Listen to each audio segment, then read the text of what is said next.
Hey everyone, this is Louey7 and I am streaming the Lord of the Rings online. I am back on Loueyden going to be doing some questing. It looks like I just logged on this character and I think I was in the middle of opening my Hobbit gifts, it looks like.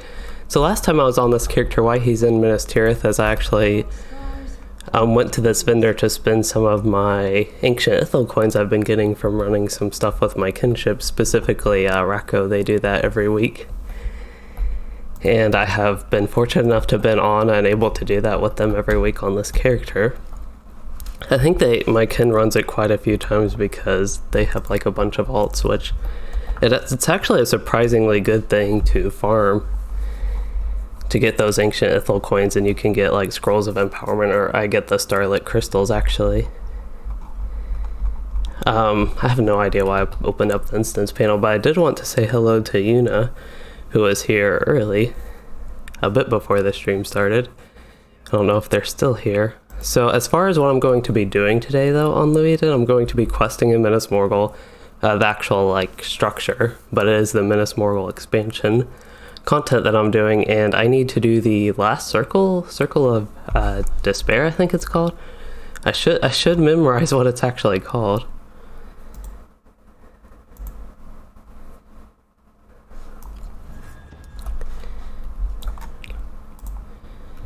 Okay, so yeah, just trying to get my bearings right, where I need to go, what I need to do. But yeah, just head to Minas Morgul. I don't think there's anything else I can do. Actually, before I did that, I should have.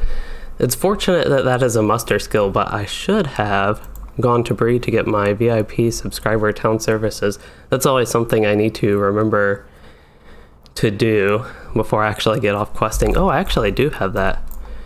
I wonder how much longer that'll last. 9 hours. So actually, I guess I was playing a couple days ago with a couple friends running some lower level instances, like level 100 instances, with them on this character, and I guess I got that, but still have it. Hey, say AM.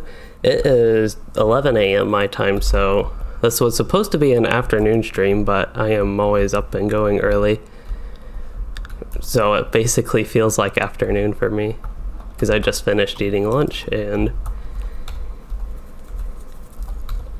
it is more of an early lunch. This is a weird pool of water. It's reflecting red, but I have no idea what it could be. What could be red causing it to reflect? It just looked really weird, and like there was some weird polygon shape that was like misplaced in the landscape, but it was reflecting.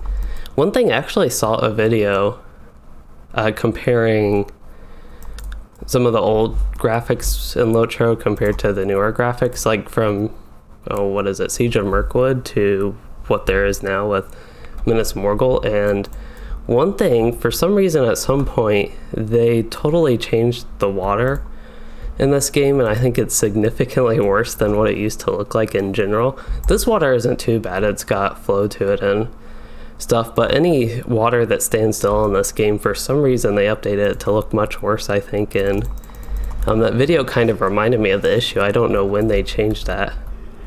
When I noticed it was actually first on this character that I was like, oh yeah, the water looks way worse than it used to. So it was sometime early in this character when he was like going through the Fort of Bruinen, so level mid-30s. I mean, going through Trollshaws, but at the Fort of Bruinen, and that's when I really noticed it, because that particular area of water, I don't really know how to explain it without actually going there and showing it, but it just looks worse. It looks flat, and like there's nothing to it, I think is the best way to put it. So I should have just taken the swift travel over here, but this is okay. I can maybe gather some resources. Been a while since I've gathered resources on the landscape on this character, because being stuck in Minas Morgul, I've been stuck there forever. Partially because I just haven't quested too much on this character, but also because I'm going kind of slow through it. And I like running those daily instances that I can do the solo version of. They're pretty good to fill time with.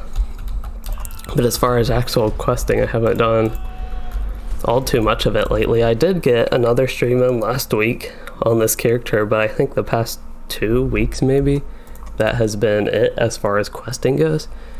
So it's nice. I'm trying to get Loueyden back into questing in general, trying to get him towards finishing this zone and even getting to Wells of Langflood, I don't know, maybe I can skip Wells of Lengthblood and come back to it at some point.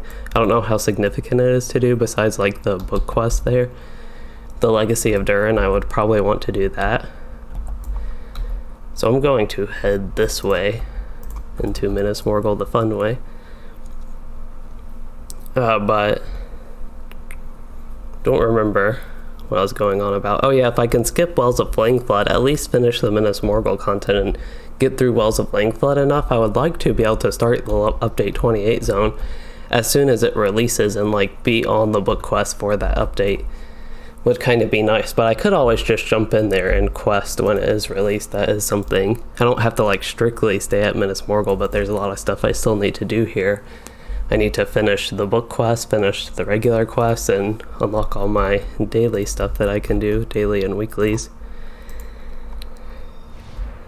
That I believe you have to run through all these base quests for first.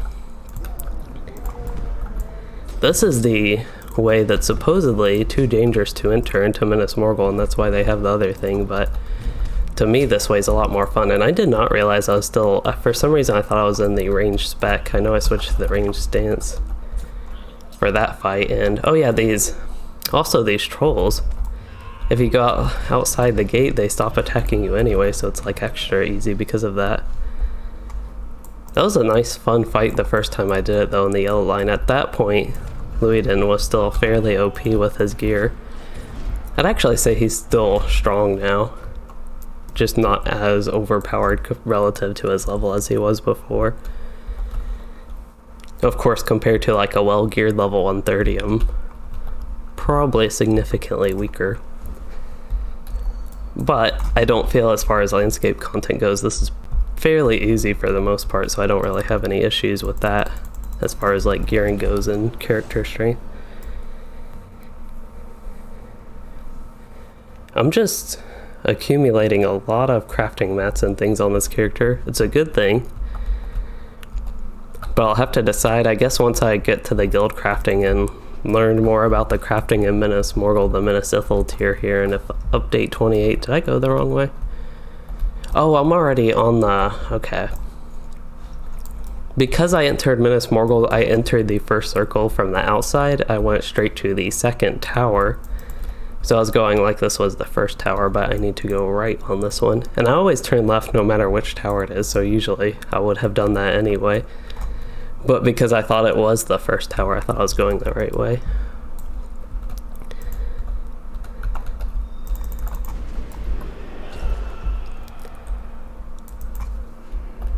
Going to try to fairly quickly get back on track with the questing, get to the top circle. So I think I mentioned I'm going to be doing the Circle of Despair. I have a quest to complete, 10 quests in the Circle of, is it Circle of Death? I think I have the wrong thing on the title. I called it Circle of Despair. Let me actually look at the map. I might have just looked at it wrong the first time, which is probable.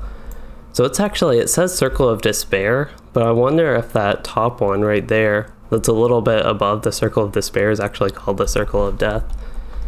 And I did a couple quests, actually a quest set, I think, maybe a quest set or two in the Circle of Despair, so maybe they just don't have it labeled the Circle of Death as like the actual top part. So I will adjust the title if that's what it looks like. Am I going, is this the one where you go out backwards? I feel like half the time I spend in Minas Morgul is actually finding out where I need to exit these places. And one thing, I just saw the Forge guy, of course I could use my subscriber town services to do this, but while I saw him I thought I'd go to him. And I saw I needed to reforge my LIs. I'm actually down, I had a ton of LIs if anybody has watched this character's progression. I just had a lot that I accumulated while going through Mordor Besieged, but I'm finally wearing them down. I have like a ton of heritage. I have 940,000, 910,000, 870,000, even 800 something, a few at 222,000. So a lot of heritage from leveling those up and deconstructing them. All right, so this is, I gotta remember where to go again to get to the next circle. I know you can go up it but I'm trying to remember where the tower is. So they're always this way. For some reason I'm thinking the tower is actually up here. Is this all the circle of madness? Okay, so the first, second, third, yeah, circle of despair is this one, I think, but the tower here, I need to go up.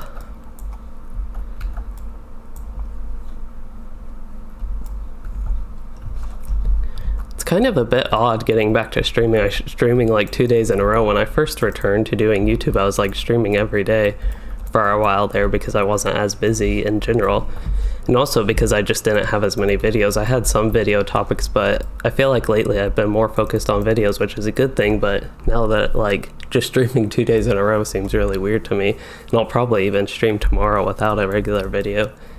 And then finally have a normal video Monday again. And I'm trying to find the exit. Kinda, there it is. Kind of remembering that it was off somewhere, but I think I only went out of it once, maybe. Once or twice. Morgul cultist, dead guards. Okay, I remember this a little bit, and there's, yeah, that Warden of Famine is that one. Oh yeah, so last time we did finish the Circle of Madness, but also finished the Koloss quest, and actually got to the Circle of Despair, so last time I was on Loueyden. Kind of forgot I did finished all the Koloss quests, which required me to kill these wardens. Enemy wardens, not the friendly ones. So what I actually need to do here is go to the north, it looks like, so I can just start with that. I don't know, do I need to talk to one of these guys? Yeah.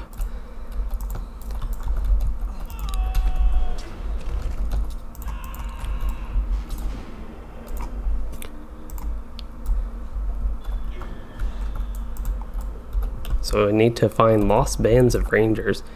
And there is an available quest to kill this Cargill. I think I used the wrong bleed and then somehow ended up using Fist Shield after using a Fist Gambit. Under the Crescent Moon, so that's just defeat Kurungal. Or Surungal. Whatever they are Cargills, I think is what they're supposed to be. Probably Kurungal.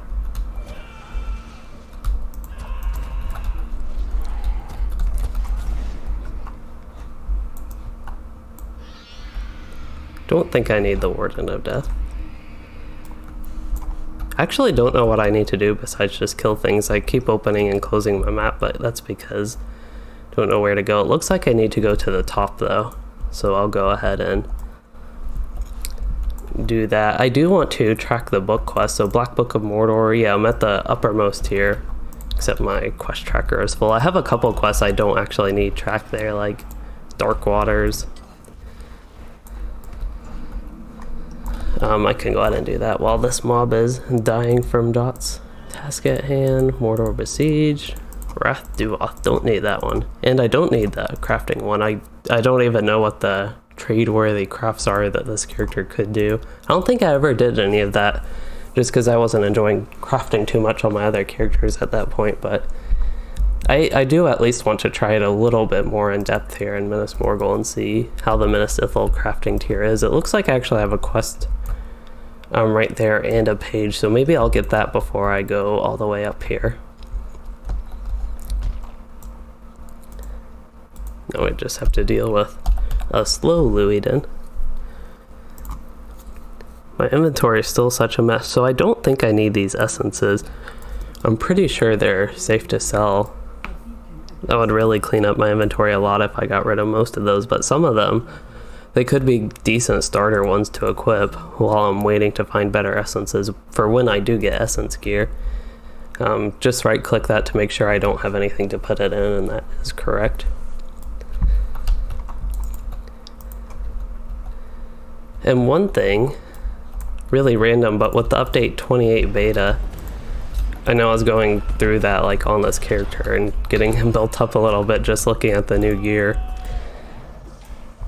which was pretty nice, but one thing with that is I haven't never got the chance to running the instance or raid the 6-man. I honestly don't even know if the 6-man ever was in it. I thought somebody ran it at some point, but I could never find it, and then they did a little bit of a change, and I also couldn't open the raid. So I think that was done away with. They had like 1 day to test the raid, it seemed like. But otherwise with the beta, besides all those issues with not knowing what the actual beta was for or what it had,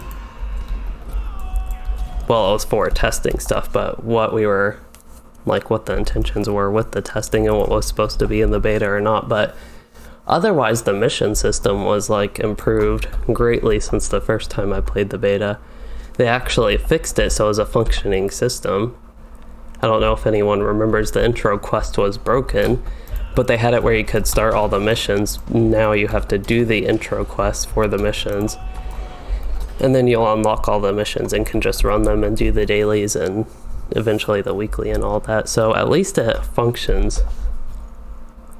It at least works now. But I do plan to, after Monday, I can start working on it maybe a little bit more. I do plan to do like a proper video reviewing the mission system and some changes I personally think it could still use. So it doesn't look like I ever went to these rangers over here, even though I saw them, and I guess I just ignored them. Oh, that was ready to turn in. Completed a dark flight. Alright. I didn't know I had a quest to turn into them, but I found and aided them. I guess I got a quest from them, so maybe I did talk to them. That was probably for all the arrows I just picked up. I'm guessing on the map there's something called Citadel of Night. I don't know, that could just be a story place. The Joyous Court. Shorabak. There are a lot of these court quests, but I still haven't found a single one of these court mobs that count for these quests, these repeatable quests. Those look like, yeah, claw marks like a dragon type thing. Yeah, exactly like this. I meant more of this one, like the one that the Nazgul rides in Dol Guldur. I think that's what it is, a Nazgul.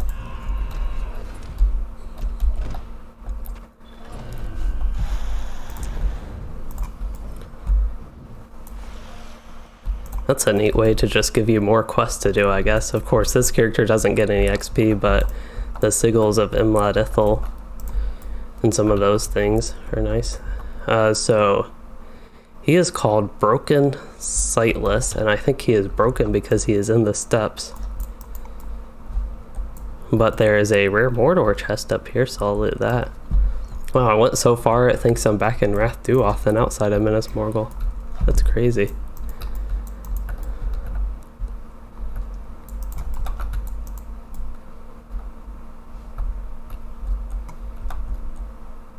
Can't really see too much. I guess it's nighttime and it's dark here anyway, but just can't really see too much. One thing I noticed is, whoa, almost went too far. The tier below this looks really green from up here, and it looks like that on the map, and it's green anyway down there, but it just looks really green from this viewpoint. I don't really know. Screenshots like this don't usually turn out to be good because they're all like funky, basically from a funky angle, but I'll take some. I just need more screenshots on this character, more variety for my thumbnails, basically. There's a broken sightless that doesn't look as broken because he is not inside some steps, and this is the Shadow Roost. I don't think that goes to the Citadel of Night. I'm guessing the Citadel of Night is like centered at the sea there. But this is the Shadow Roost. I can run that size 1, 2, 3. They have all the tiers listed, but so far all the solo ones, I think there's only tier 1 that at least I can run. Okay, so did that quest, got everything done here. And I don't know, I got a quest to defeat, what's one of the courts, the Joyous Court.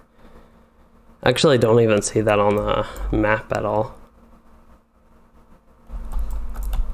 Maybe it shows one of these things as the Joyous Court. Nope.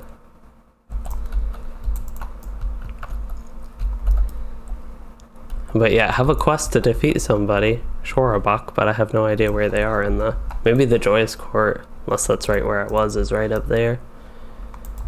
Which is, I think, about where I'm headed. It looks like I decided to pull a Dread Guard.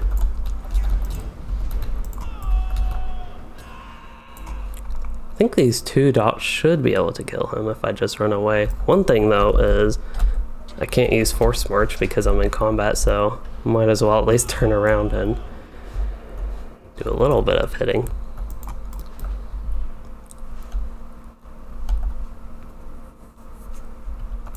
There is a page note, but I guess I got it. Or a book page from the Lost Lore, I mean.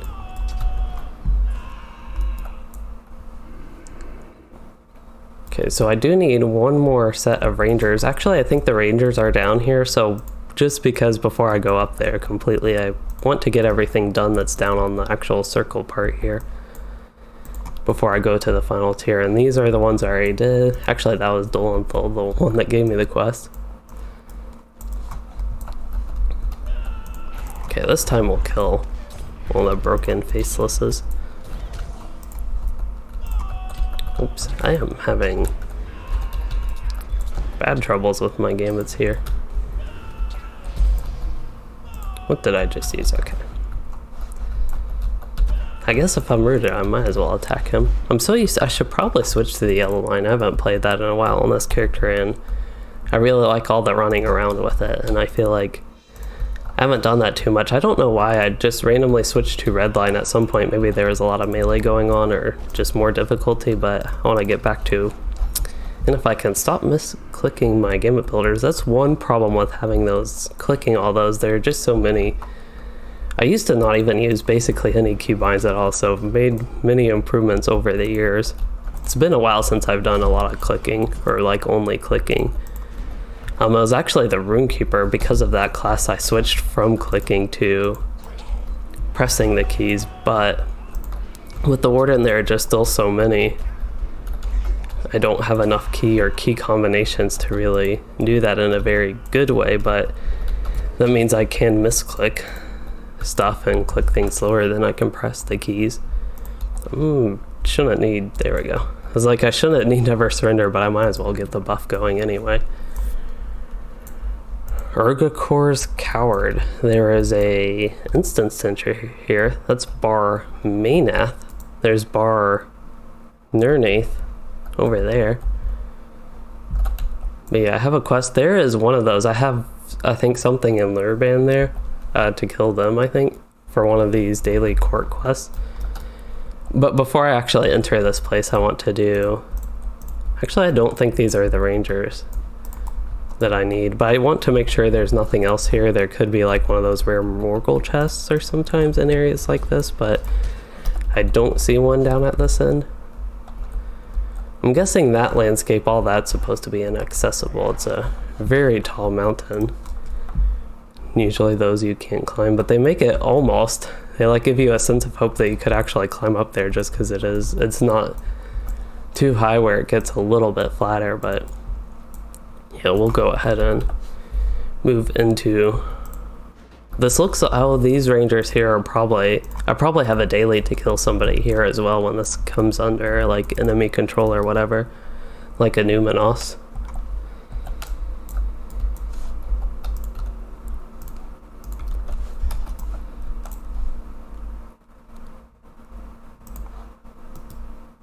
Okay, I was just making sure my stream was still working because I know I've had issues. It is working, but that was that pause there. Dwarf white. For some reason, I did not expect dwarf whites for some reason, and well, I didn't expect dwarves in general here. Do I have to use all these footprints, or what are they called? Trail of Black Blood.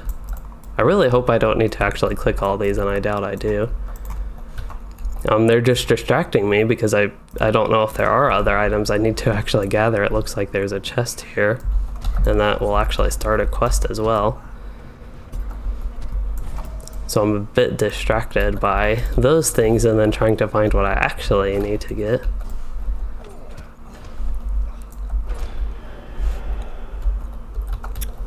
I was like, these dwarves are dying pretty easy. This is probably going to be quick to go through, but then these spirits come out and they're more of the regular type of mobs, it looks like.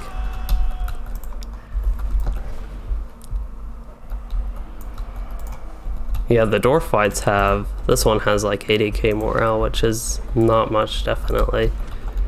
But then it's when the spirit comes out that it's a little bit more. Apparently I got a couple other of these spirits on me. This is probably a bad time I picked to switch to the yellow line. The yellow line's good for when I can just run around the landscape and chain pulling things. Oh, and that reminds me, I switched from the yellow line. Actually, I remember the circle before this one. Like the Circle of Madness, I think it was called. That one had a lot of damage that was easier to avoid by staying in melee and being a bit more careful. I think there were some stuns. Or even the Moreoval, it could have been that wing, trying to remember, maybe it was the third or second wing at some point, but there was just a lot of damage and it was much easier to do it all in melee. But for this, I will switch back to melee.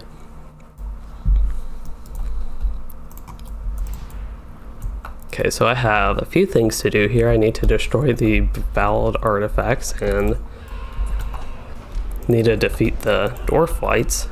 That should easily be done, and then I'll have to kill the spirits after them.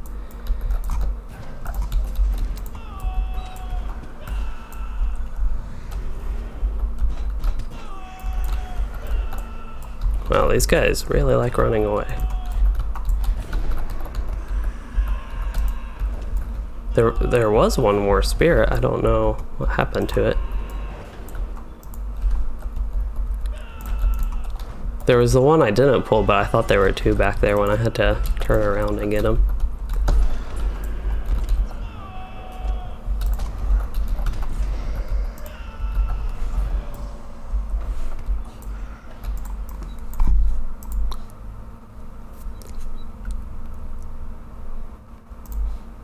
Looks like my inventory is already at overflow, and yeah, it's mainly these task items. And actually the task items, I wouldn't mind saving the trophy items, but I think it is time. I'm going to sell some of the more useless essences, so like block rating, evade rating, fate. I doubt I would ever actually use parry.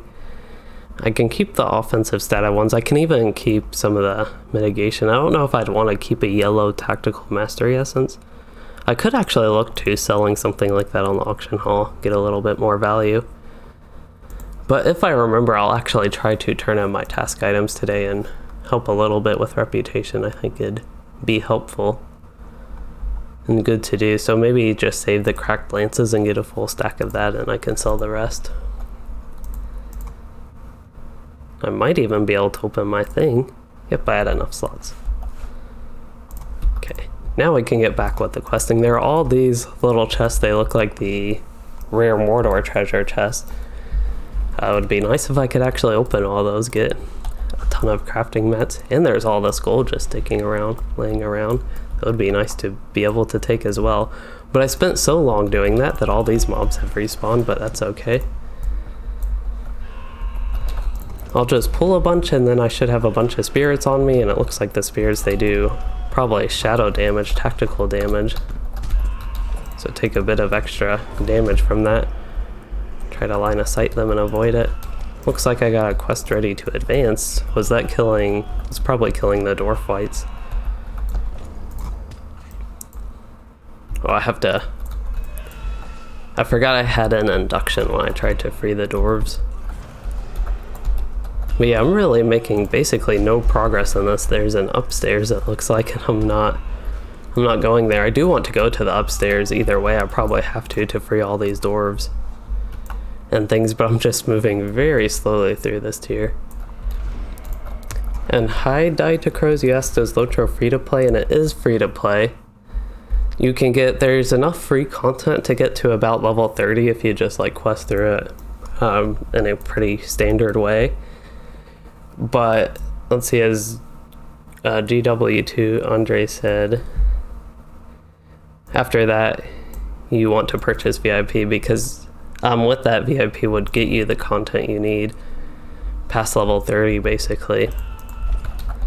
but you can play free and you can unlock the content for free. It just usually involves a lot of grinding, and sometimes just by getting to the end of, you get like a few zones for free, and Lone Lands is the last one that's like level 20 to 30 or so. And if you do all the content there, these deeds where you can like kill enemies or explore areas, they give you LOTRO points, which if you farm a lot of those, you can unlock perhaps the next zone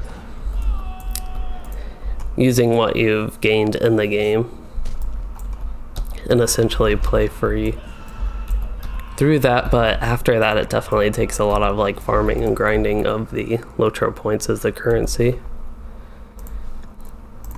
And that's just to buy like quest packs, so you can level above 30. There's no like hard level cap, it's just the content you have unlocked is pretty limited, and you do have some things if you're just interested in leveling up, but then you miss out on all the quests and all the story and all that sort of things. And speaking of story, all the book quests are actually free, except for a few specific book quests they decide to not make free. I feel like I've already freed this dwarf. I really am making basically zero progress in this bar Maneth building. And it might just be me, but it seems like the dwarves are spawning really fast. I feel like I've actually been a little bit more focused on questing ever since I got into this room, and all these guys are respawning and I just keep getting attacked, and then there's like a dwarf white up here and I'll have to fight a spirit. And then I have to do a couple of the long inductions with freeing the dwarves and collecting these chests. And then I have to fight the enemies. Fortunately, I was able to destroy that, but it just takes a while, and that gives all these other enemies time to respawn, so I'm just like chain going through all that stuff. But it looks like there is one more befouled artifact here. I think these ones are respawning because I don't know how I would have missed these, but I can go ahead and get them, and then we can actually head upstairs and get some real progress maybe on the quests here. I just need to free 2 more enslaved stout axes. Oh, that's not even an upstairs. Perhaps there is only 1 floor then. I thought there were 2 because I saw like the ramps to go up. There's also another one on the other side, but it could be the same as this, and I just have to free a dwarf in here.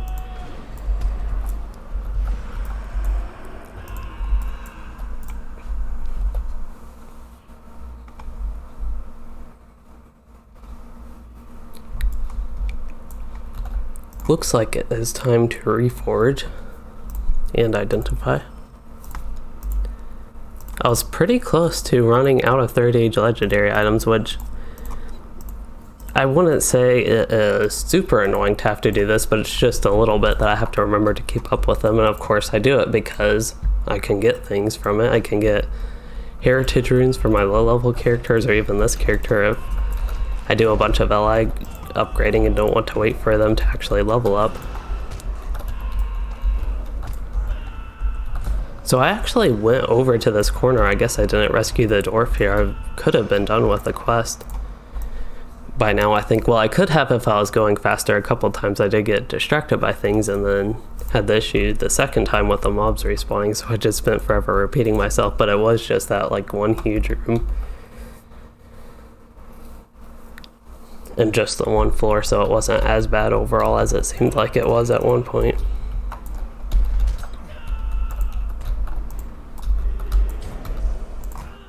Yeah, hitting all the wrong buttons here, but got my dots on, so they'll die. It looks like the enemies have taken over this area, which means this is probably one I need to kill. Defeat Gearwall, the Silver Court. Oh, he's an elite master, so we'll switch to the tank spec for him. Otherwise, I think I should be able to handle it, but I honestly have no idea how strong a level 130 elite master is, but I think it's exciting that nobody's here because that means I can try to solo it.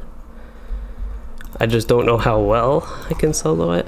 He has 2 signatures with him. They should be pretty easy to deal with. They'll mainly die from dots. I don't know if I need to focus on them.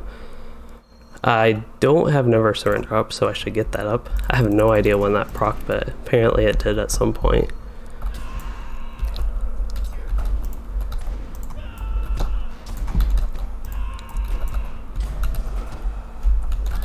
And it looks like they disarmed me, but I used my debuff removal and that did not work, unfortunately. And a few of them are going through inductions, but I will not be able to interrupt those. I'm gonna go ahead and get some morale taps to help a little bit. Maybe I should focus on the signatures. I know they're likely just about, yeah, they're pretty much dead from all my dots. Now I'm either having some lag or something that's really slowing me down. I feel like it's lag though. Okay, so I'm going to remove my debuffs, then reset my morale a little bit. Actually, my morale's already up now that I'm just about to use my skills for that. So I'm going a little bit slow here, but I think I'll focus on damage after getting some debuffs on him.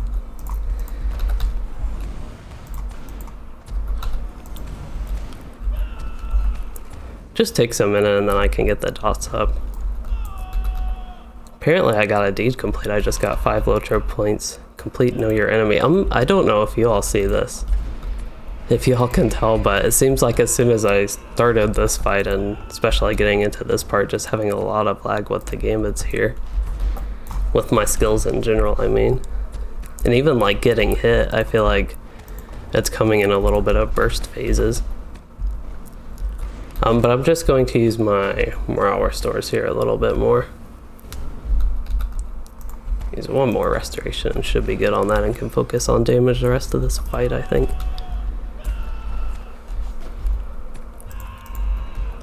What gambit do I need up? The Brink of Victory, 232. And I don't have any bleeds up. They would probably be good to get up. He has enough morale. It's kind of hard to tell when a mob gets this low on morale. He still actually has 500,000, so that's like enough for me to want to get my bleeds up. Even in the blue line here where I don't get all the bonuses.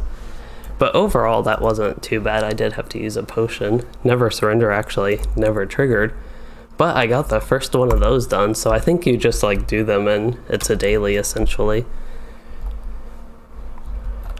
I got a new deed for claiming the dead city and Minas Morgul continued threats. I'm guessing continued threats. Actually, where can I pull up my deeds? I want deed bestowed. Continued threats is just complete. Oh, many continued threats. I guess that's a continued threat is what it is considered. I still have quests of Minas Morgul. I still have to complete that deed. Probably pretty close to complete the Circle of Death. Okay, so that's the circle I'm on, which is not according to the title, but again I'm going to fix that at some point. And it looks like these mobs aggroed me while I'm looking at this, but that's okay. I have no idea. I did not mean to press 1, but that's also okay. Okay, so they should die while I'm looking a little bit at the deeds more. Scouting Minas Morgul, I need to scout 3 more places. Dome of Evening. I don't know if it's Dome of Evening, like it makes you even, or if it's Dome of Evening, like the time of day. Explore the Racking Hall, and Barad Kuron, the Tower of the Crescent Moon, I'm guessing.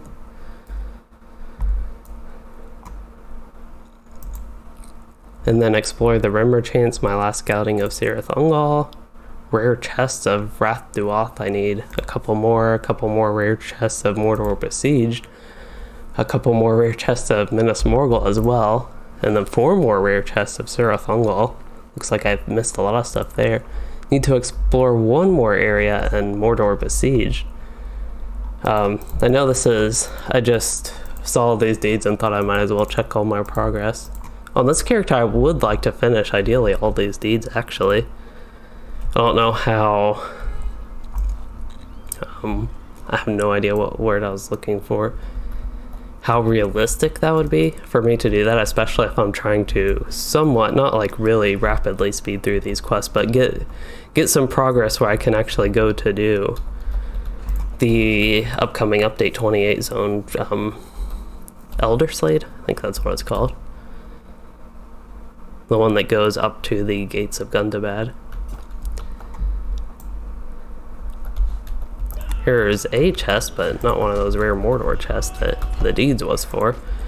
So that deed to get the rare mortar chest, first of all, is nice to have, but the chests themselves are also really nice because you get a ton of crafting ingredients.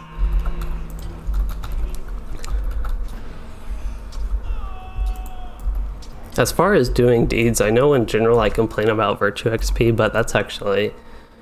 Virtue XP is just something I don't farm. I think it's an okay system overall.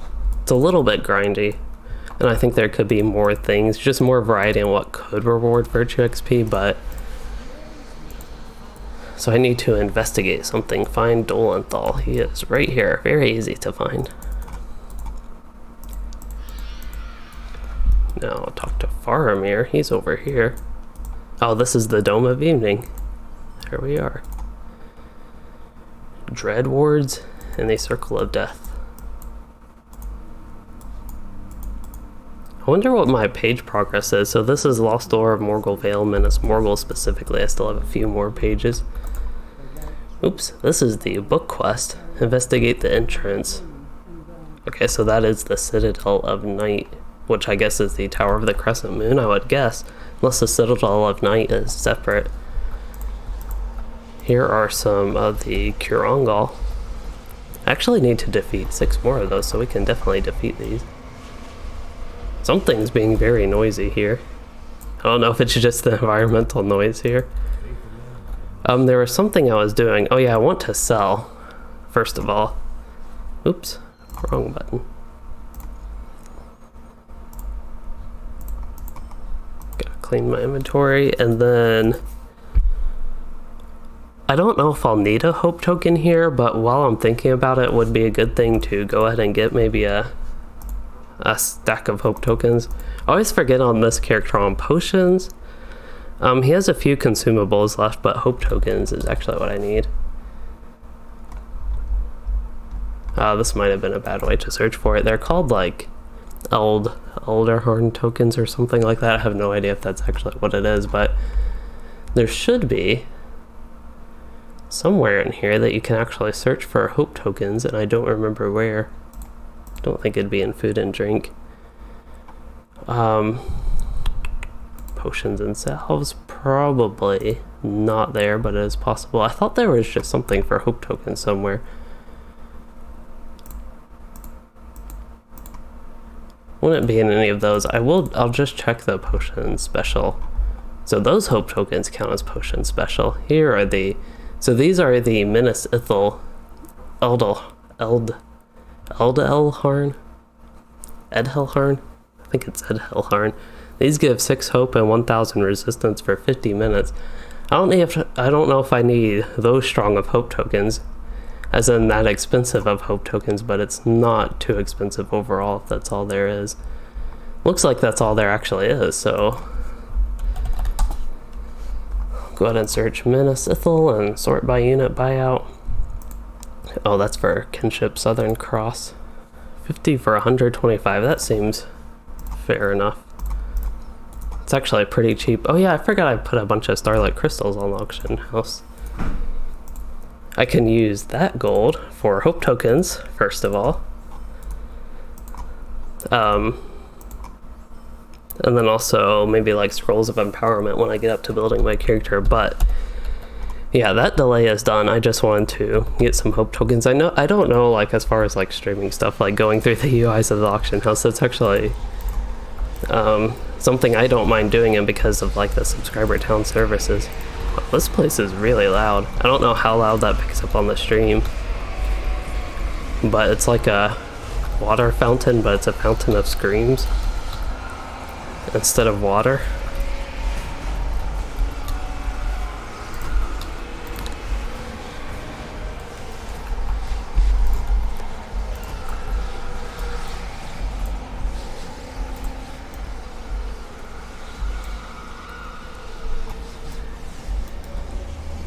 Otherwise, I have a ring right here. Oh, I need to destroy this thing?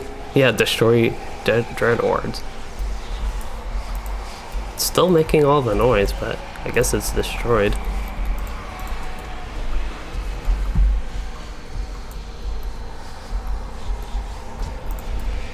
Now, this one's making a ton of noise. This is a good way to actually make me kill these gargles. Curungles. For this place that they're specifically called. My morale staying, oh yeah, I forgot I'm in tank spec. That's probably one reason that my morale staying actually decently up. Because I'm in my tank spec, so just a little bit more like naturally defensive from that. But I was like, I'm not really taking much damage and I was still killing them fairly fast.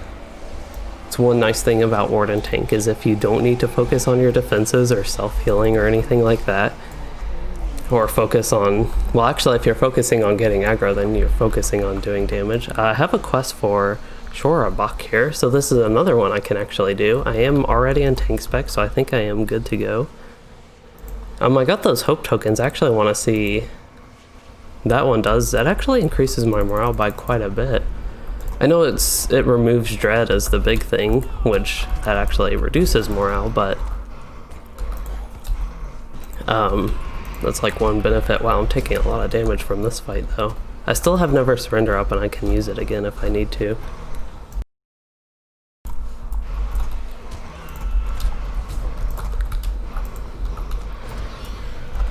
Trying to remove all these debuffs. One thing I just mentioned is I'm bad about getting potions, so it looks like I killed all the enemies. All the ads, rather. I still have the main guy, of course, and I still have a bunch of debuffs now, one of them silencing me. I can get a bleed on him. And maybe a heal. Does he have... he has one of the javelin debuffs. I wonder how much, so I'm going to do something for testing. I don't think this is actually that good, but how much of a morale tap this does. That gives me about, I'd use that for the morale it gives me, which is about 2,500 every 4 seconds, not too much. And just to compare it to restoration, that gives a lot more of a heal. But I was just curious how strong that morale tap was. It's something that was pretty much always weak. There were points where morale taps in general were stronger. Don't think I actually need the heal here. I haven't used my bleed gambits. That's actually what I should be doing. Oops, I did something to mess something up there. Pressed a button too fast, or had a little bit of a delay where basically I ended up pressing a button too fast.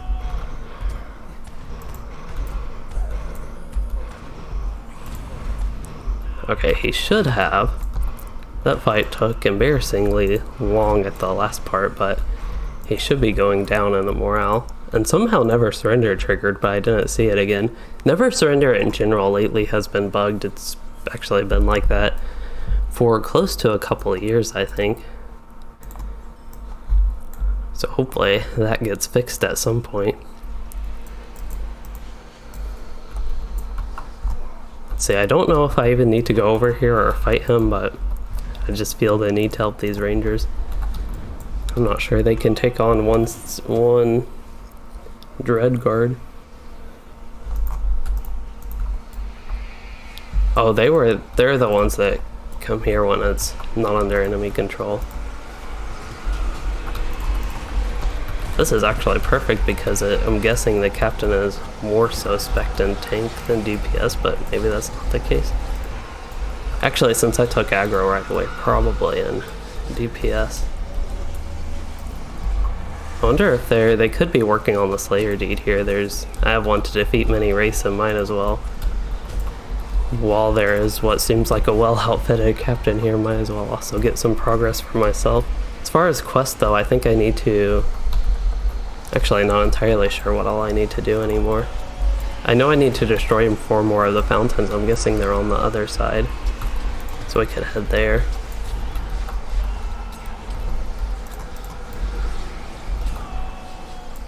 Here is a rare Mordor chest hiding right behind here, right behind that fountain, unless you go to this side, then it's just like right there in the front. So I need 2 more of those in Minas Morgul specifically. I don't know if there are 2 more on the circle.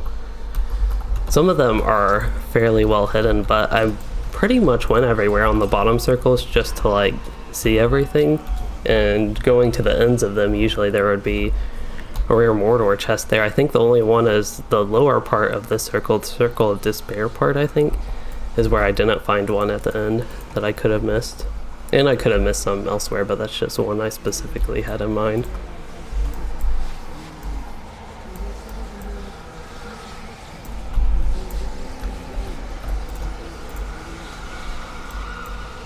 Alright, I wanted to go ahead and get this fountain destroyed before I started pulling enemies, so now I can pull them and go about my stuff.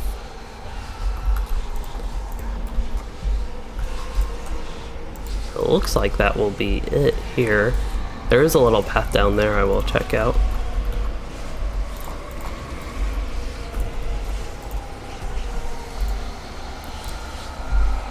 These fountains are just like really loud though. They're even louder than my warden scream somehow, which I thought was impossible.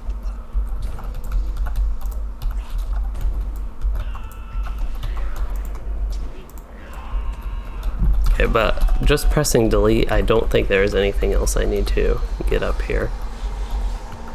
There's this little path. I just see enemies here and thought I would explore everything, make sure there are no quest items. I don't know what all quests I have. I probably should check my quest log at some point here, but I'm just kind of going around and picking up things that it looks like I need to do. Since I'm fighting a bunch of enemies already, might as well pull a couple Cargol into the mix.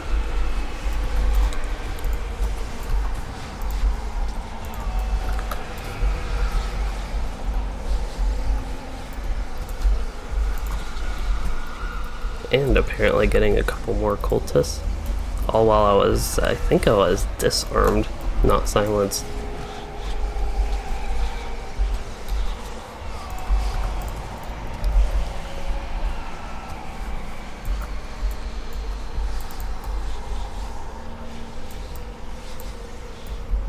Okay, so I actually need to go back up this way and I think ready to turn in some quests. And once I turn in this quest, I'll probably have to clean up my inventory, and then I can actually start looking more at the book quest. So this is to talk to Faramir. He is a waxing moon. I can go ahead and do this, and while I am doing it for a little bit, during the downtime part, I can sell and do all that. I really don't know what all I've gotten in my inventory, but it's filling my inventory up. Loot boxes, it looks like. I wonder if incoming healing. I don't think I need a 105 essence. Apparently I cannot destroy that, probably because I have the vendor open. I really just have a lot of consumables I don't really need on this character, like restoring 100 power.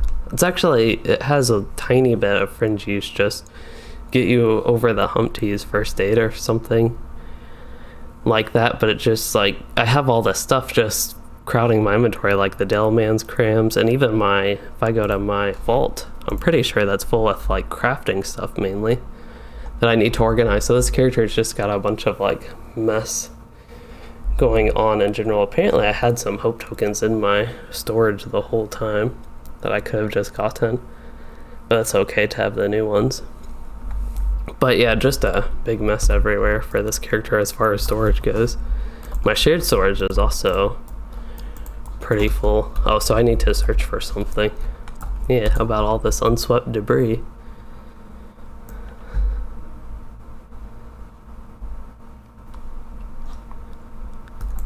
It doesn't really look like debris. I don't know how it would be swept. Just the texture of it makes it look like an actual like rock sticking out. Like gravel, rather than like dust or whatever, debris. At least when I think of unswept debris, it specifically made me think of something that could be swept. There was a dusty table I was targeting. I don't think this was that. This is a tarnished chair. Only the plated gold on this chair is tarnished. There's a dusty table. Oh, I didn't even know that was up here. I was just heading up here because I thought I'd check up here, but unless all the clues like were supposed to be used here, having more lag. I don't know. LOTRO's been a little bit extra laggy for me lately the past.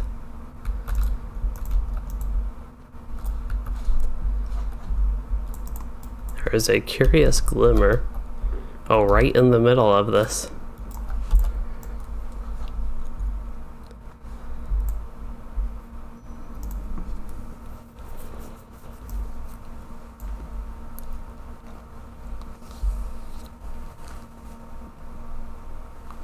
Oh, needed to stretch, but it is the Echo of Galadriel from the, what was it, Strange Glimmer?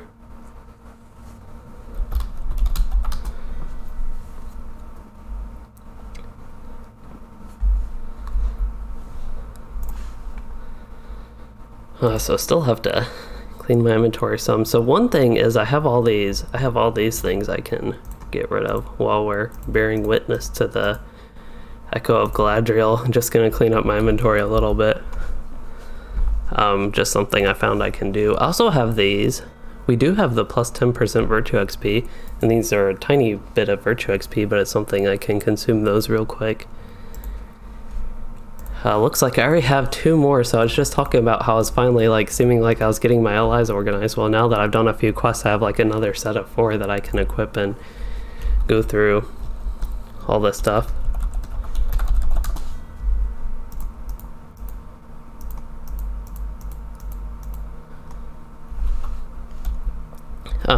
What was I doing? Oh yeah, the deconstructor. I keep opening the forge, and that's not the one I want. I want relic combination at the bottom there. So I can deconstruct all these, and that just opens up a lot of inventory slots. Okay, I'll go. I don't really need to lock those. I should actually unlock all of these. That way they're not locked up when I want to deconstruct them. So I need to talk to Faramir. It looks like a thing with Echo of Galadriel was done while I was doing that. Oh yeah, now I can loot another Warden's Third Age. Looks like we are ready to advance the quest, but I'll identify that real quick. So my intro quest for the Circle of Death should be complete. I don't know how many more quests I have here in general. I know I have the book quest to do up here.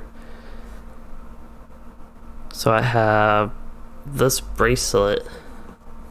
I always want to look at these. They're a lower item level than the gear I have, but I still want to look at them, and I don't think this one will be worth it. The only thing is it's like upgrading from defensive stats, which aren't evade rating and his resistance rating aren't like the absolute strongest that I'd want. But anyway, I'll just choose one of these, and then I can break it down to the whatever they're called, Embers of Enchantment. I think so. I can, if I find my Flame of Ancalamir, I'll go ahead and open my rare Mordor treasure, or apparently I can't. And while I'm headed this way to do the book quest, I might as well pull a bunch of these cargles. Oh, I thought that I saw like a human shaped figure. Hey Patrick. I saw a human shaped figure, but it was actually the, whatever that one, the Morgul Willbreaker. I thought it was a friendly person coming to help me with the fight. Continue quest. That's weird.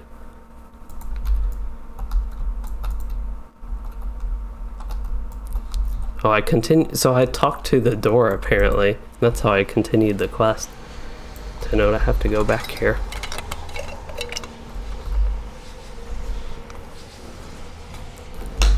Okay. Needed a drink of my water. So Candor in Barad Arthur is one of my quests, and this is Mithrandir at Echad Ewell. So I guess we are not going into that tower. As unfortunate as that is. Maybe we'll go later, I'm not sure, but for now we are not, and I think for now we are actually getting close to finish with this. I should check my quest log. So continued threats, Minas Morgul, Wrath Duoth, Zirthungal, Circle of Despair I actually still have to do. I did not know that. And Circle of Death I just need to find the entrance to the Racking Hall. So I actually do have a couple more things to do that I did not realize. Apparently the Racking Hall is like right here And I already discovered it, but didn't get progress on the quest for it. I know there's a deed to slay these Cargals, so I'm going to go ahead and just pull them along the way. This could actually be very dangerous, just pulling too many enemies. Especially enemies of this variety, which tend to pile on the tactical damage. But as long as I can kill them fairly quickly and get enough morale restore from the morale taps I use, then should be safe on that fight. But I got a couple chests here I can loot, and then I will be able to actually look at the Racking Hall and maybe enter that. I'm assuming once I find the entrance, then I have to enter it. So I've been over here, but I guess I didn't actually turn right here. Looks like I got some determination. Oh, I'm in tank spec. I wonder, that should be on loyalty first of all. I actually don't have any of my virtues equipped on the tank spec, and of course my virtues are built more for DPS right now. But in general, loyalties is just a good general strong one at this level. It's kind of odd, honor and fortitude are good at low levels, but they seem to scale poorly at high levels. That's one thing I actually have. I mentioned that, this might have been during yesterday's stream, that I've been like working on guides more. Like last weekend I was working on all these guides, and then the update 28 beta stuff happened and all the stuff from that, and the exciting brawler. That was like a totally unplanned video. So the brawler video, that was interesting because I found out about the brawler the day before, but I just didn't have time to work on a video or anything for it.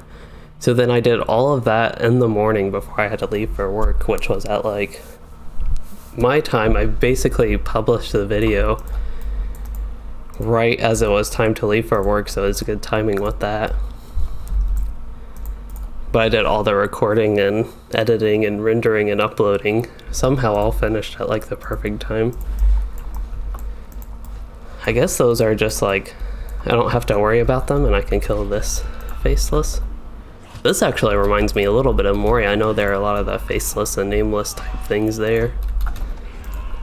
Even the instance we were doing Dark Delvings on my Beorning last night. This is labeled Small Fellowship, at least the quest to go in here, but it looks like it's just a bunch of signatures, so I can see where the idea, you're not close enough to interrupt. Huh. I wonder if I have to actually target them. I'm guessing it says you are close enough. I still thought it said you are not close enough. Nope. Gotta slap that one. Alright. Oh, apparently I got 3. I slapped them enough to get progress 3 times. I probably could have just clicked that a bunch and gotten progress for all 4. I was just clicking it like making sure it was actually working. That was easy. Alright, so I want to get these mushrooms, of course. But what I really want to do is pull like all these nameless in. It's fun to AoE as a warden. Even if I'm not so sure about my defenses in doing this and I need to pick up all the quest items, but I figure I might as well pull all the mobs I see and then focus on quest items a little bit more. But the problem is, do I have enough survivability to do that? That's what we're going to find out. I do have Never Surrender ready to trigger. I have Resolution in my battle memory, so I'll go ahead and use that. And that gives me... I'm kind of surprised the morale taps. I've said this a few times throughout this character, just using them. They actually feel like they used to be weaker, I think, the couple of years ago, and I don't remember any explicit buff of them, but they are stronger for this character, at least right now where he is, than I would have expected, basically. So it's nice to see. I don't think they're quite as strong as they used to be, like back during Rise of Isengard. I'm not entirely sure how strong they were before that, but During Rise of Isengard, I think that was like when morale taps were really good in general, and probably true before that as well. Especially when that style of tanking just worked more in general. Here are a couple, or actually a few of them. I don't think I need to go here like specifically for any quest, but I get a couple extra faceless just for going down here. I don't know if there's any need to slay these. I have a quest to defeat 12 of them, which I just completed with that. Otherwise, I need to burn. Of course we're burning. It's been a while since I've actually burnt something, but we burned so many things in the Minas Morgul content, both in Mordor Besieged and Imlad Morgul. But of course, once there's destroying these mushrooms here, of course they want me to burn them. And actually, there is a sacrificed orc here I need to examine. I thought I was about done here. I was like, it's kind of odd with these quests I did that there wasn't like a boss or anything like that I needed to kill, but there might be once I examine that orc.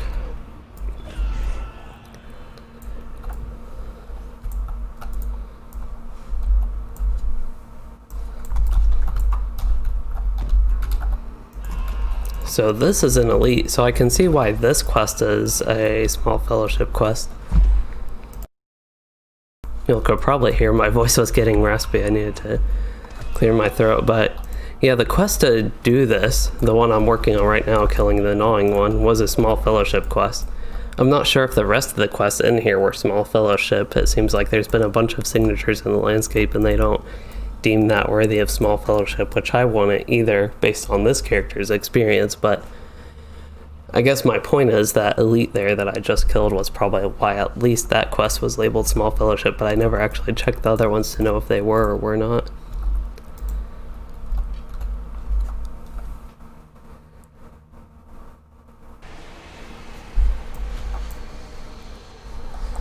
Alright, so quest turn-ins I do believe.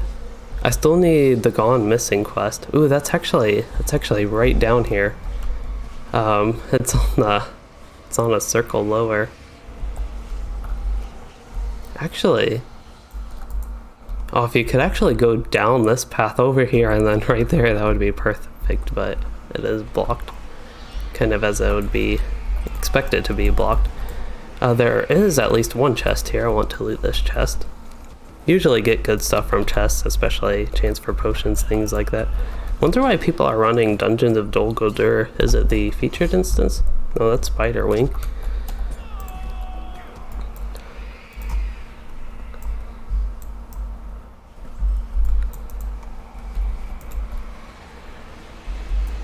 But this is very dangerous.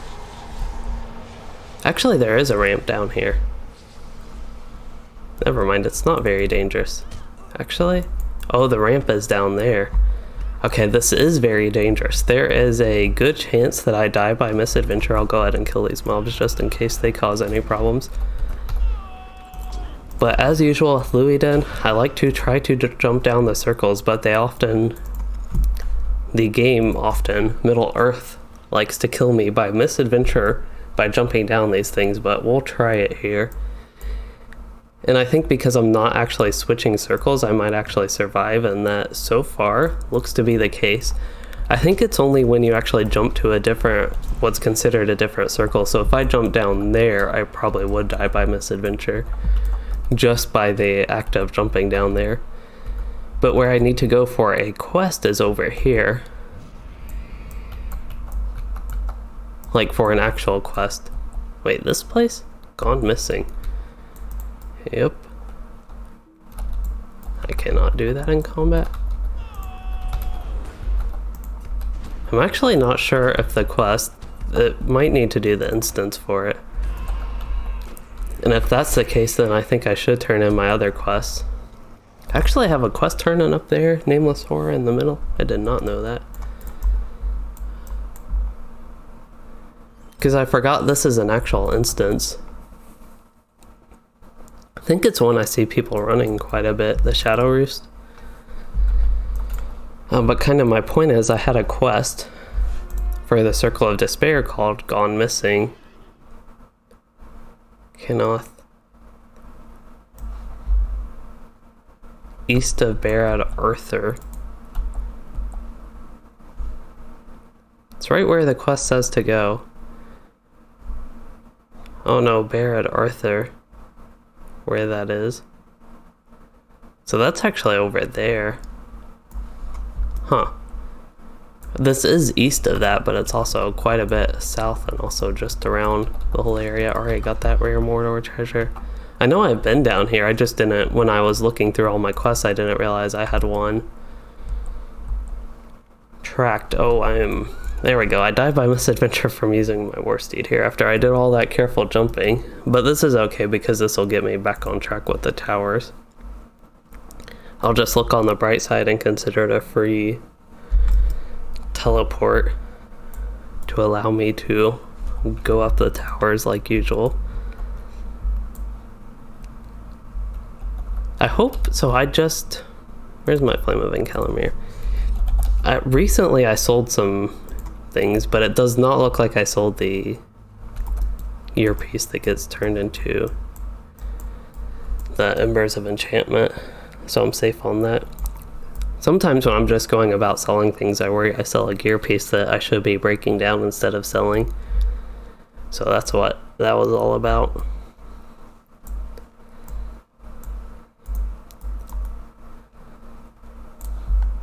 So this time, last time I actually headed to the right, but this time I do need to go to the right once I get here. I can also sell, I have these two pieces.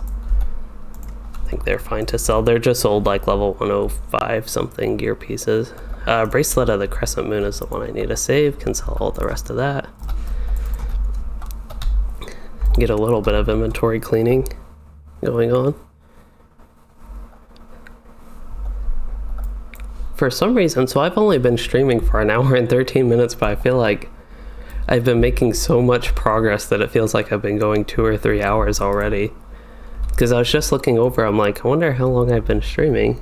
Because I've done like a ton of things. I feel like I've made a ton of progress. I probably am close to my wrap-up time, which is, for today, I don't think I ever explicitly mentioned it, but like 2 to 3 hours is what I was intending for the stream to be, just as a break for my studying that I need to do today and this weekend in general.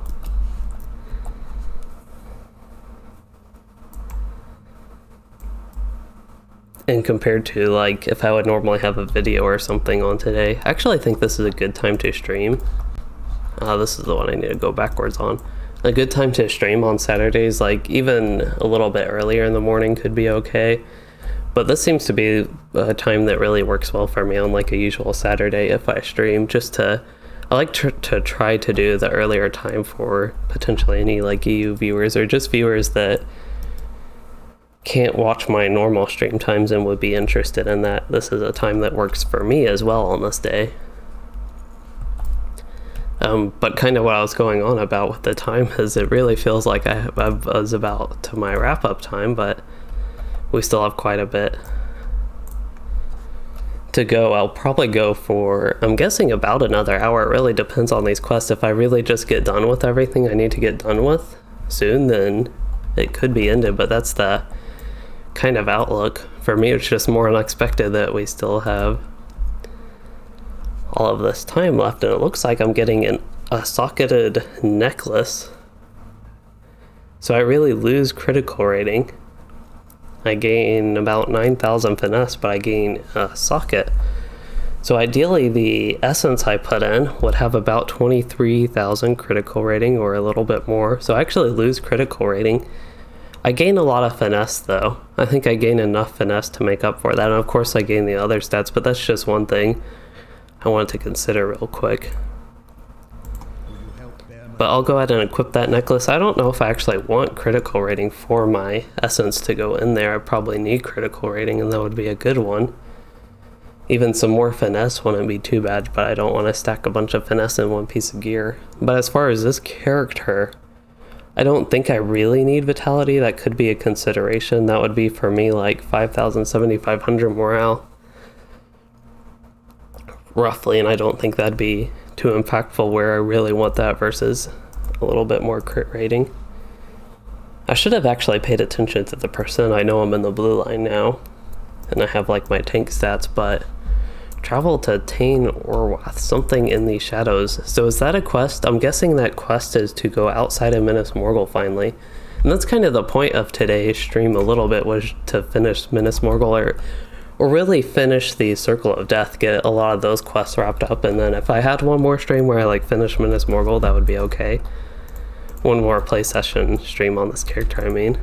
Having no sound, having a lot of times when instancing out of somewhere, or just having a load screen, there's a lot of slowness with getting you back into the world of Middle Earth with LOTRO, and lag like that can be pretty common. But whatever I was going on about with Loueyden the Outlook, kind of the point for today's stream, it looks like, is I could probably finish up all of Minas Morgul here and actually be finished with this last circle, which again today has been focused on the Circle of Death, not the Circle of Despair as much. So that quest is done. Really, I need to travel outside of Minas Morgul, but the last quest I have is actually gone missing, which I think is for that instance I need to do. I'm just going to double check my entire quest log. So enter the Rammer chant, not going to do that. Lost Order, that one I can look at later maybe. Wrath Duoth, don't need. Thuringwath. Yeah, Thuringwath is the next quest line. Let me actually look at my deed progress as well, make sure I finish like quests of Imlad Morgul. I did complete the quest of Minas Morgul deed. I wonder how my Slayer is going. Wow, I've actually completed a lot of Slayer deeds on accident on this character, to be honest. So just from naturally questing, I've completed all these advanced Slayer deeds. That's pretty crazy. It's been a long time since I've done a zone where you actually get that much deed progress. That, at least for this character, I'm essentially finishing all of those deeds just by questing. I know I kill a lot of extra things on this character just for fun, but that's kind of one reason why. I need to complete a couple of the courts. It looks like there are 4 courts total that eventually I would like to complete for that deed. So not completely done with the Minas Morgul city. I can keep going doing these continued threats things, the Court of Song and Guarded Court. I would like to eventually get those done. But as far as the next quest, I think I actually need to do the Shadow Roost for this quest is what I'm guessing. I'm not entirely sure that's the case, but that is what we'll do because I want to do it anyway. I think this is the missing NPC. So Gone Missing, go ahead and finish that. And I have a Soothful Vapor. It is said that this concoction will calm even the most savage beast. Alright then. Wonder why that skill... I guess that's just the spot for it. Okay, there's a lot of things that remind me of Angmar, but this like instantly reminds me of Uragarth, just a bridge like this. Because that's what they had in Uragarth. It was goblins on the first bridge, but just having orcs. And kind of the Uragarth looking orcs a little bit. I think Uragarth had a lot of variety though, goblins, trolls as well. But this just made me think of Uragarth in a good way. Gorthrog rather, not Gorthorog. But Gorthrog warrior here. As his anger builds, I will just run away and let his anger build, and ideally I would just let my dots kill him, but I'm being a little bit slow about that stuff. I just had Never Surrender trigger. I know I'm taking... Whoa. It was fortunate that I got knocked back where I did, because I very easily could have been gone in the rocks and a pile of mush almost.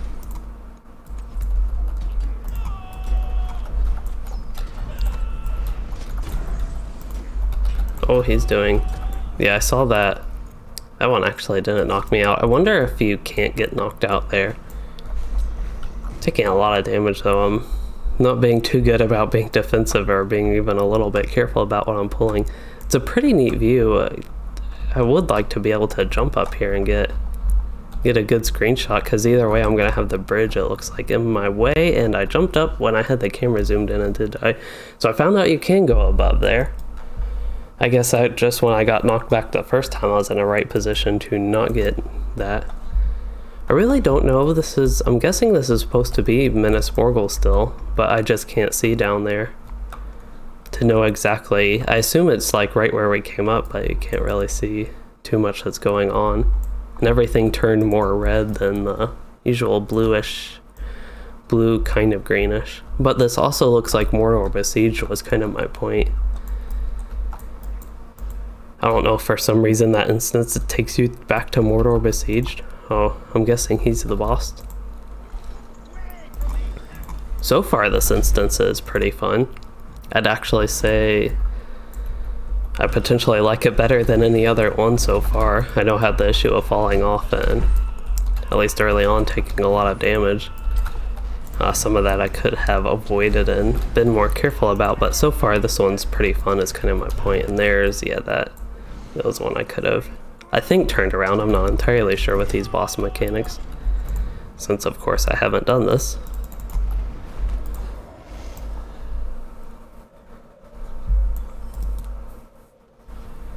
Alright, so my path continues upwards, which I shall do, and I want to try to get a screenshot of the landscape a little bit, just because I think it's neat looking. But I'm not sure. This area could be okay for that, so I'll stop here after I kill these orcs and do that. Oops, except I decided to pull more orcs, but this spot would be good as well.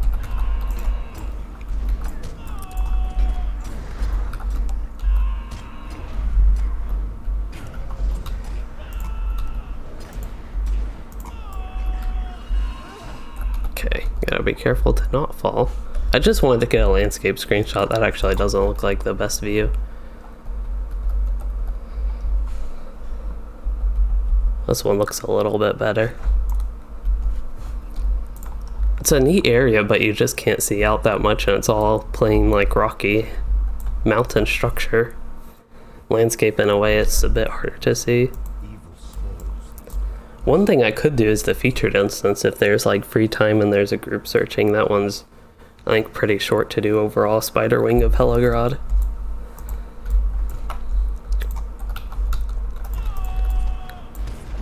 And it looks like as far as crafting goes, I tracked because I thought this could be a good place that they might have ores, because it seems like all these instances have some sort of crafting ingredient. Well, this one does have Ithilscarns. A lot of debuff and dissolving armor. It's probably from walking in the puddle and then I kind of jumped over too, but it still had a lasting effect even when not in it.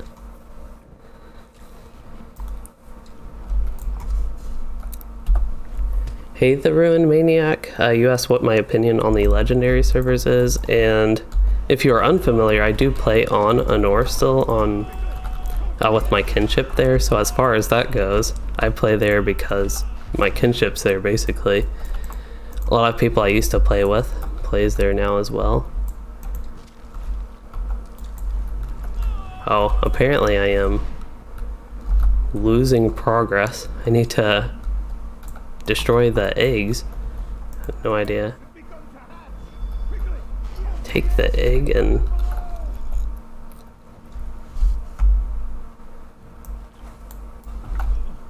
I need to carry it off the ledge? Toss it off the ledge?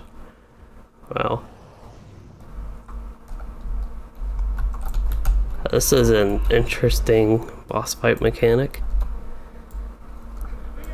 But the legendary servers in general... There's another egg.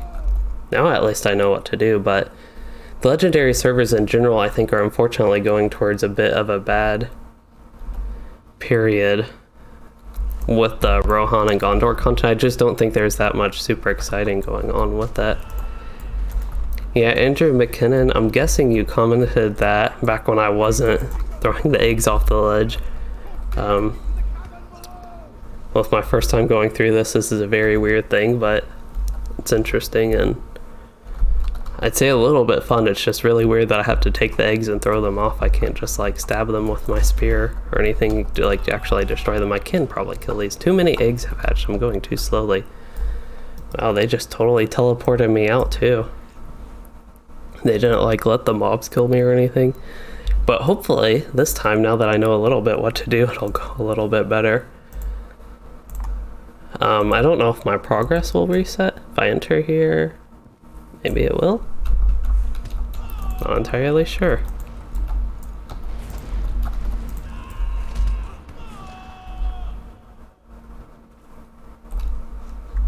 So yeah, last time I was just like running around doing nothing, and I didn't realize these eggs were hatching. So, Captain Flint, you asked what I think of the Brawler is going to be the next class, and I think the Brawler is also a weird one. I feel like if there were to be a new class, there are some other things that would make more sense than another melee class. Like, no matter what type of melee class the Brawler is, unless it's one that's tactical. I feel like that's one thing in LOTRO that's kind of missing is a magic user that's melee ranged, which they have to fit that into the Lord of the Rings lore, but I feel like with the Beorning and just some other things they've done, that is a possibility that they could work something out like that.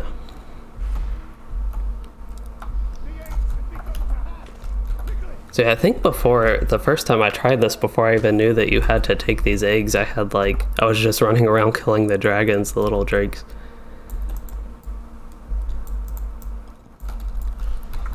Almost ran too far off. Alright, so one more. Oh no, I still haven't killed all the little hatchlings attacking me.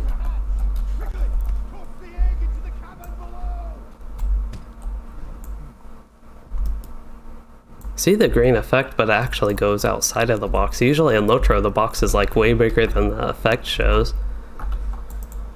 which is weird, but these effects, if I can show this one real quick, the actual green, that one wasn't as much as the other ones, but it goes outside the red box. There's a little red box for actual ground target areas, and these effects were actually going outside that. In my experience, at least in LOTRO, usually the effects have a much smaller area than where they actually take effect with the ground box. So I need to defeat Shadow Roost Fellbeast. I think this is just a regular NPC, not a boss, even though he is a signature and has a lot of morale, and I have no idea what... Okay, I used 2 bleeds and a light dot, so I'll go down pretty quickly from here. But yeah, the Brawler, that type of class in general, doesn't sound too appealing to me. It is possible. One thing is, in the trait points quest at least, there is a TBD, which means to be determined usually, and that would just give the possibility that the Brawler isn't the final name that they have for the class. And kind of what I'm guessing happened is they probably have like an alpha. If I had to guess, I'm not sure. They have probably been testing the class on alpha on Palantir, and something with that got slipped into the beta, at least with some of the mentions to the Brawler. I have no idea what buttons I'm using right now. I was gonna use my heal conviction, but a little late on that. I'm guessing this is the boss fight room, but if I can get these current deposits, I will go ahead and do that. Catlob the Broodmother. So far I really like this instance. The one fight there with tossing the eggs was a little bit weird, and I don't think that was an actual like boss fight where I got any loot. Doesn't look like it, unless I missed a chest. That is possible that there is actually a chest from that encounter. I feel like that fight, compared to just boss fights in general, was tougher in a way. Just the first time I didn't know what to do.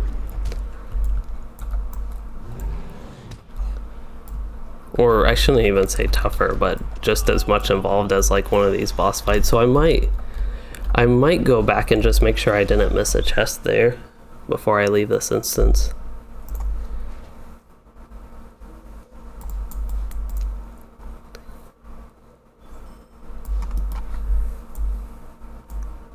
Because I should, if I did loot 3 chests, I should have 3 of these well-preserved relics of Minas Tirith.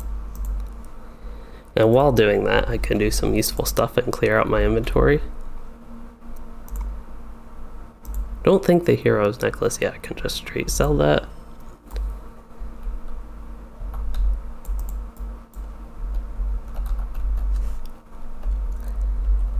Yeah, so the lore master, they can actually have them modeled after. It doesn't look like there's a chest here. I thought I would double check just to make sure.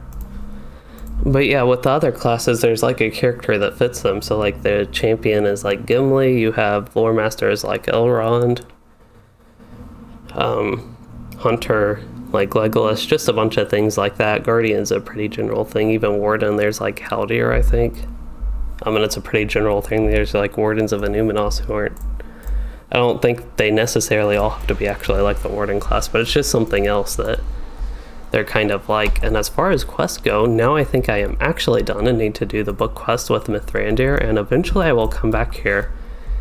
Eventually I need to do the other court quests whenever those are taken over by enemies, and I also do have to kill a few more of the Cargles for that Slayer deed.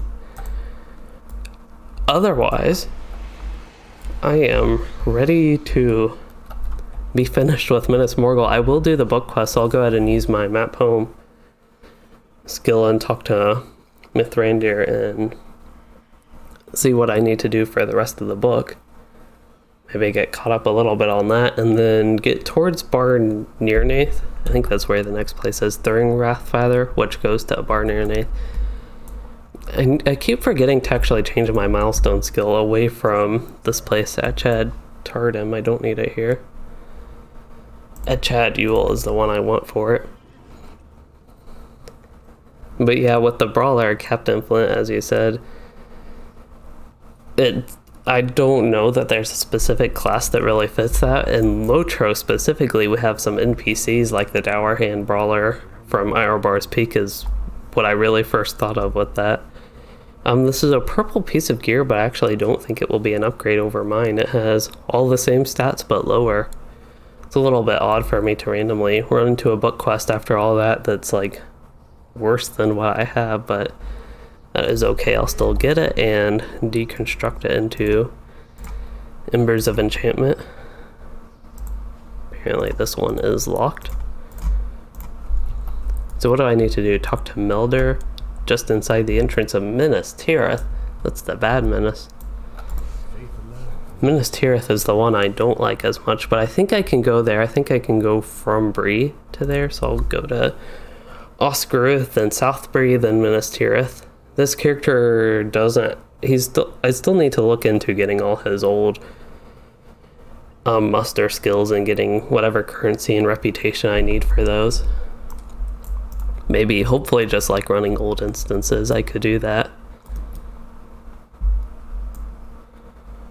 But yeah, we'll go to South Bree and progress this book quest a little bit more. The good news is that I have a muster that takes me right back to the Morgul Vale with muster and Estelad Lan, so I'm good on that.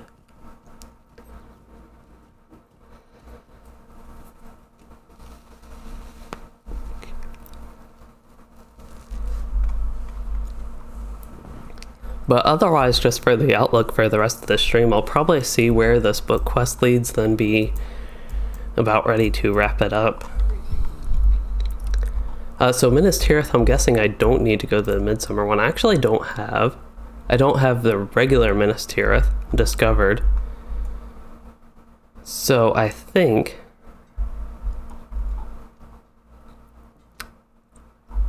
I'll spend a Mithril coin. I only have 22 Mithril coins on the server, but it's a very easy way. One Mithril coin is fairly cheap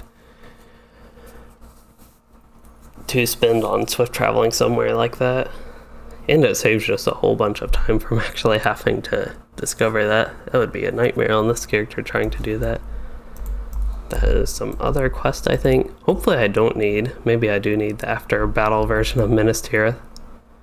I probably should have paid attention to that, but either way, I'm going to get this.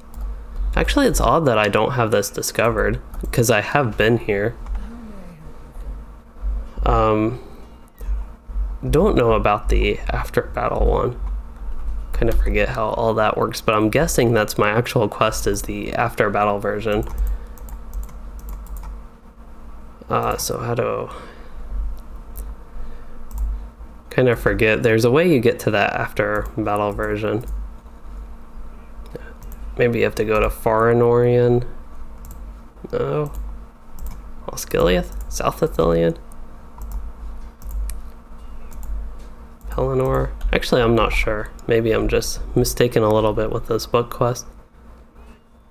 I don't see it anywhere on the map though, so that's why I'm guessing that it would be the after battle version, unless it's actually the... no, it wouldn't be the Midsummer one.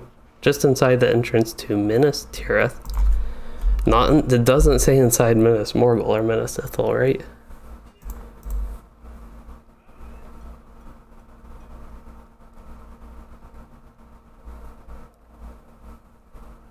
Oh, talk to Melder, not to Gandalf Mithrandir. That could be my problem, but it should still be on the map either way. I feel like I'm missing something very obvious, but I don't think that's the case, at least. Don't see anything flashing. I'm going to change his color just in case that's the problem too. Okay, still don't see anything, so actually I can go here. So if I go to Rovanian, I should be able to go to Minas Tirith like after battle version, probably in Gondor. Mordor maybe? Minas Tirith after battle, and there he is. So he is in the after battle version. I just have to get to the after battle version of Minas Tirith. It's good that I got this travel though, because I will actually need to come back here. I don't remember how I got here in the first place. I think I was ported, because I doubt I would have spent a mithril coin and then not gotten the Stable Master, but that is also possible. But it's good that I have that in this character. I need to eventually look into getting him all his muster skills and farming all those old ones up, just so I don't have to worry about things like this. But now I need to specifically try to go to the after battle version. And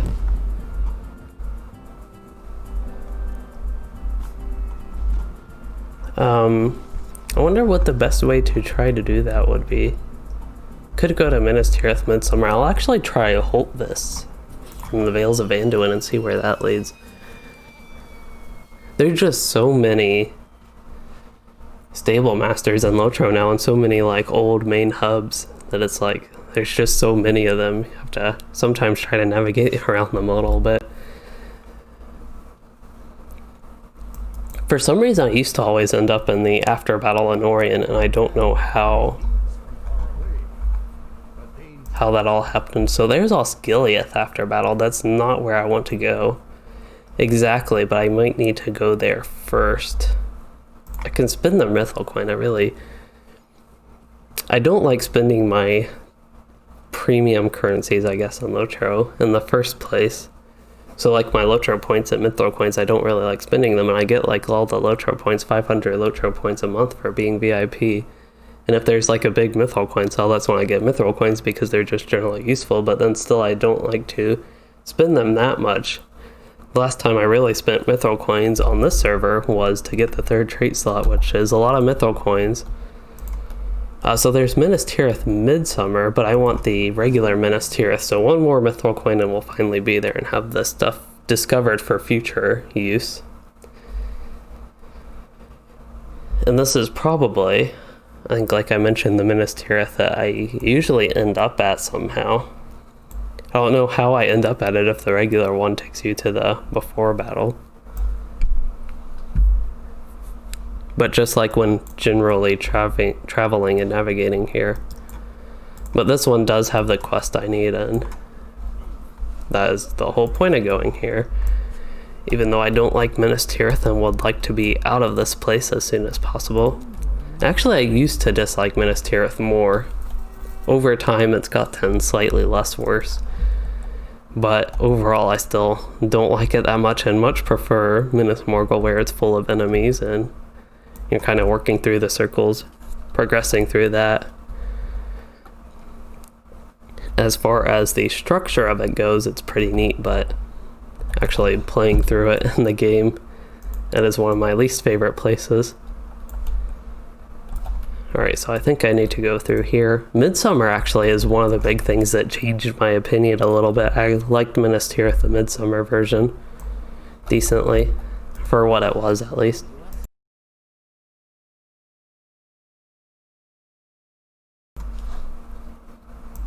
Getting my nose is like really itchy, and you'll probably heard I had to clear my throat, getting a little bit raspy voice, but I have no idea why my nose is itching so much. Okay, so talk to Mithrandir here. and I need to investigate the mysterious figure in the darkened corner of the tavern. A lot of lag here. I don't really see a darkened corner. Oh, there it is. It's just a little bit like regular darker. Oh, that's Strider.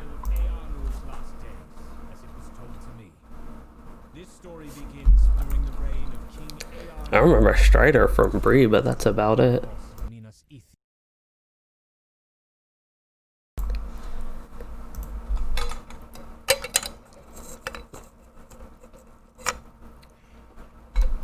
I should probably have my water in a cup of, it's like, I don't even know what to call it, but it's a metal cup and then I have a plastic straw, so it like makes a clinking noise.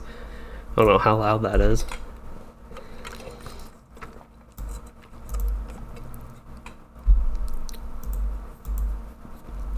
Like a solid plastic straw, not one of those bendy ones. While we're doing this stuff and paying attention to all the Minas Tirith story, I will clean my inventory a little bit. It's something I very frequently need to do, apparently. And first off, I want to reforge and identify another Warden's item. I have a ton of those now. I wonder if these are getting to level 30, so they still have quite a bit before I can even deconstruct them. I'd rather get them all the way up to 60 just to get the max benefit. One thing is I have 17,000 shards. That's actually quite a lot. I think I'm kind of curious. While we're here, I can do some investigation while we're listening to the words of Aragorn for melting stuff at the forge. So I think a lot of the new relics aren't really involved in this. We have the legacies. Those things don't care too much about. You can get scrolls. So you can get Amphalos Scroll of Empowerment. It takes 42,660 shards, so a ton of shards for that.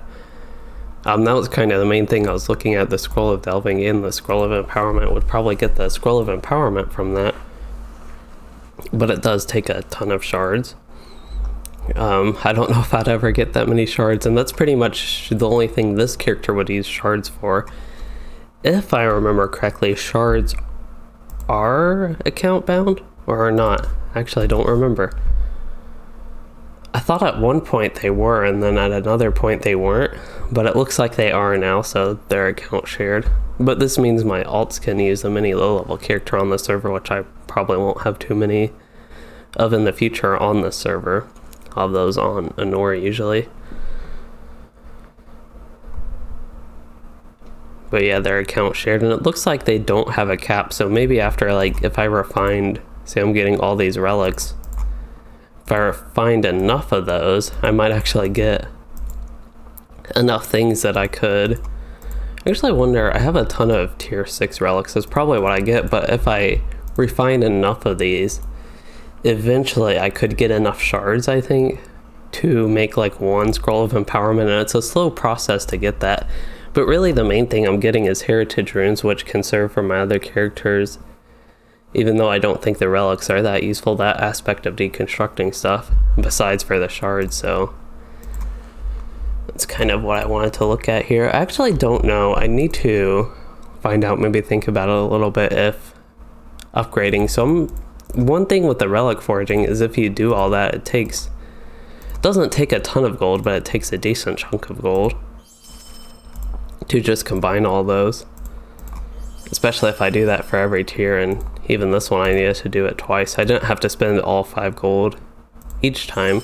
You also do get shards, but I think you don't get enough relics that this actually isn't worth it. I know I'm doing it now just for investigative purposes. But now I have a bunch of tier 9 relics, but I think I get a lot fewer shards out of it. I'll go ahead and refine all these. Yeah, I think I would have gotten a lot more shards, so that is good to know, at least just based off the looks of it, that it looked like I would get a lot more shards if I did them all at whatever tier they came from. And that's the way I thought it worked before, but thought I'd just double check. Actually, I should make sure all these relics actually aren't useful before I actually do this, but I'm pretty sure they have like 0 use to me.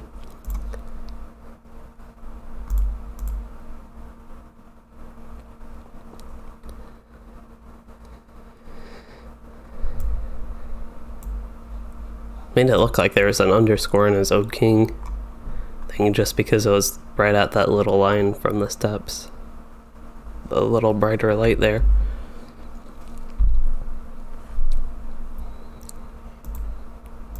Alright, are there any other UI panels I can have up and do stuff while we're supposed to be paying attention to the story? And I am not sure. Still can't open that.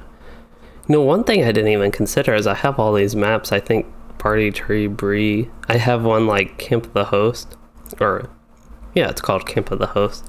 That's in the Waste and Eastfold. But I don't think I had any that took me specifically to Minas Tirith, the one I wanted to go to, or the After Battle Osgiliath. I guess the Camp of the Host could have gone near that. Maybe didn't need to actually travel to Osgiliath. But I think as far as my inventory goes, I still have a ton of consumables I don't need, a ton of crafting items that I'm just kind of banking up until I eventually like sell them or make sure there's no use for them. All these loot boxes, of course, I have those. Can open that. It looks like I got an Ithelharn. Oh, I got a full stack of Ithelharn, so probably time to try to sell a full stack of those. Looks like I got some gear pieces as well. 128, 128, and 128, but they're all low item level, so they're not going to be useful for me, first of all, and they're yellow as well, so not too exciting. Just random gear pieces that drop, basically. Other UI panels is I can actually open up the auction house, and it'd be nice if there was a reset button. But I can look at posting the Ithelharns. I don't think they're worth that much. They're usually pretty cheap, I think. They're easy to get. I've gotten 500 just from questing. Watery Ithelharns? That's a little bit weird. I wonder if those are... It basically says the same thing. A beautiful blue reminiscent of the night sky bears a fascinating moonlight occlusion.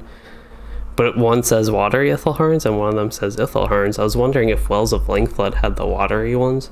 There was actually a difference in the gems there, and that's possible. But anyway, it looks like we are ready to advance this quest and get moving on with the Black Book of Mordor, and hopefully out of Minas Tirith soon. So I need to talk to somebody. The closing net. Wonder if that has to do with like the rumor chant. Shelob. Finally, we do get to go back to Minas Morgul though, or the Morgul Vale more specifically. And it looks like the quest is blue, so that means it's probably catching up closer to my level. I'm getting closer to done with the chapter 14 part of Black Book of Mordor. Or I just started chapter 14, but getting closer to done with the Black Book of Mordor before we move into the Legacy of Durin and the Trial of Dwarves. I think that one has a really long name. It's going to be tough to do some of my YouTube titles soon, just because things have long names in LOTRO, and fitting that all in a title where it's easy to read can be difficult, because there's like the War of the Three Peaks for update 28. That's just a long name for the update, so it's like it'll be my update 28 whenever that launches. I'll have a video on that, but it's just so much to fit in with it. I know that was a completely random aside, but we can go ahead and go to Echad Ual and actually find the Stable Master. I'll go out that way. I think I just got a Minas Ithilskarn. Well, I guess I was figuring out what I needed to do. Looks like Osgiliath after battle is where you can travel from here, so that is probably good that I went ahead and got that. Oh yeah, and you can travel to Ithilien, because that's also right next to it. I forget that this zone is right next to it. It is actually pretty close to Minas Ithil. There's Minas Tirith, Osgiliath, and there's the Morgul Vale and Minas Ithil right here. But for what I need to do, I need to go to Echad Ual.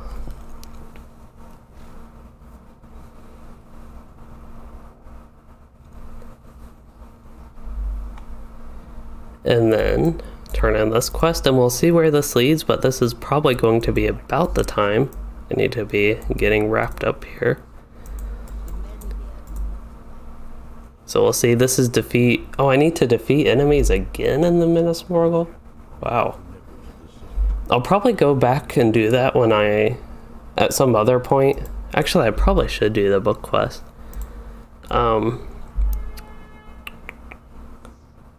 So I think I can do that now and see where it leads. That should be super quick just to defeat 4 orcs and whatever. I have no idea why the book quest is making me do this. Basically exact same thing I already did again. And why defeating 4 orcs and 4 enemies of the dead and 4 Moroval has any impact, with there being probably like 400 of each of those in here. But if that's what they want me to do, then I guess that's what I shall do. It's just a little bit weird. It would fit in if I still needed to be in Minas Morgul in general. But it's like the book quest led you through Minas Morgul, and I followed that and did that as I progressed through Minas Morgul, and then they just send you back here to defeat 4 of these basically random enemies, it seems like, from here. So that's just a bit odd as kind of the point. I forget that there's a stable master, so every time I run through these towers, I actually don't need to run through them. There's a stable master there. I just saw that on the mini-map. I wonder how many times I've run through this just to run through the towers and not thought about the stable master. I run through it like the slow way, but this time I'm actually meaning to run through it because I need to defeat 4 orcs. Looks like the goblin counts as an orc. Actually, I should go the other way anyway. I should just need to get... I should actually switch the yellow line for this quest, but just get 1 range resounding challenge, and even in the red line, I think that should kill him.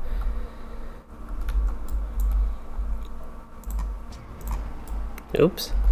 End up with impressive flourish, but that is okay. And there's the door I need to go to the next tower, which will have the... I think it'll be a bunch of dead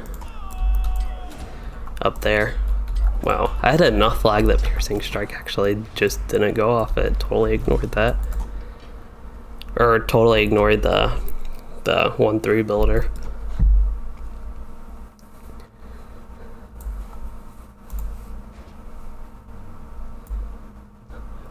To the right here, I think. Is this the one I always go left in? I think I need to turn right.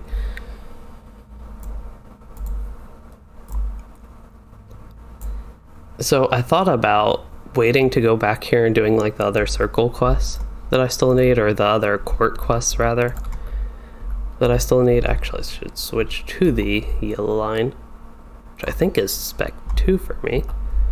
Normally it would be spec 3, but it actually works out that I have red then yellow then blue. Actually makes sense in that way. I wonder if these light count as the dead. Doesn't look like it. I assume the armor that I pulled counts as the dead.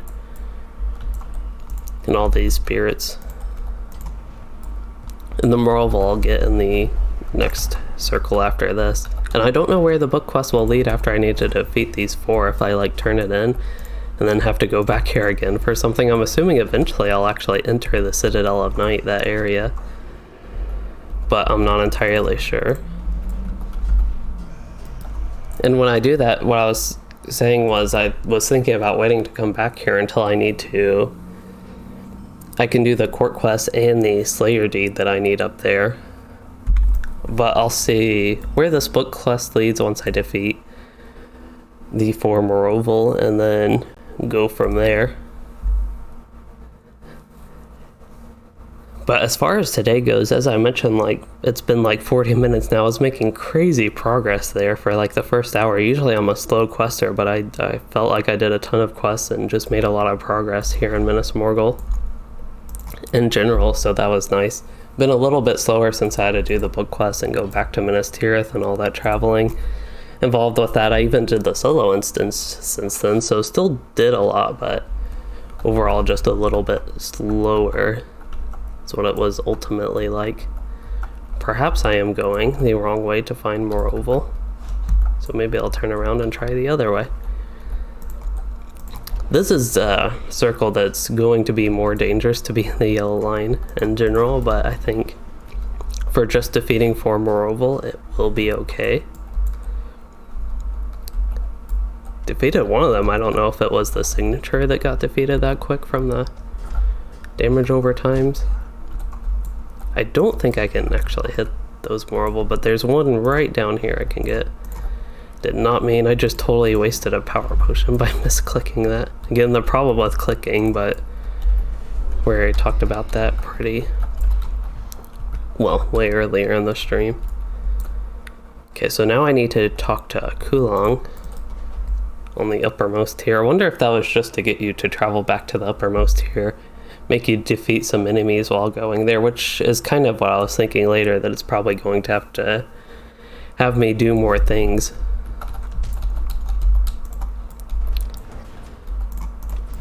Other than defeat the 4 enemies of each type. So I will loot this chest, then go in the tower, and then go out, and looks like one of these. Have I done Celeband?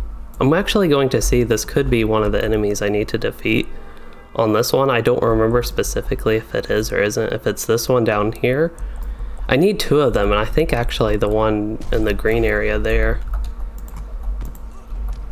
But I don't remember specifically right here if this is one I have or have not defeated, so we can go ahead and go here and look, I think. Thorin Band upon the Circle of Death, and then Car Grip on the Circle of Madness. So I do not need this one here. I can freely travel over there. If I go quick and nobody defeats them, I could actually get both of these while I'm here. The main one that's going to be tough is that orc. I think that'd actually be quicker to go this way.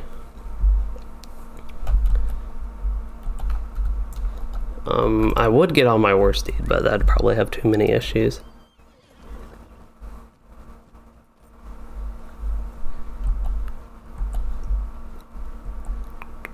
I don't think I can actually get to it from here. Yeah, no, it's up there. And Thorinband, that is the one I need. Yes. I don't know how quickly people would kill them, but I just know I get these quests and like they're controlled by the enemy. Basically, the enemy actually is there. That I need the continued threat, I guess is what they're called.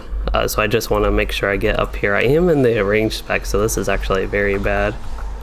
It looks like there's nobody bothering him right now, but it's just very bad in general for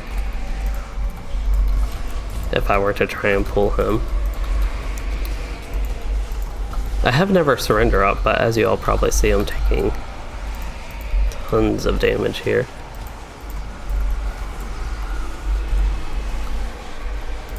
Fortunately, there is a friendly runekeeper who I'm guessing is more geared than me. At least he did a decent chunk damage more than I did. Oh, actually, so never surrender triggered, so I might be a little bit low on the morale for this fight. I'm also in range spec, but when I didn't use range resounding challenge, and now I have a bunch of debuffs. I might use a rejuvenation potion. I saw something like flash, and it might have been something from the runekeeper, but when I hadn't used it to be extra safe.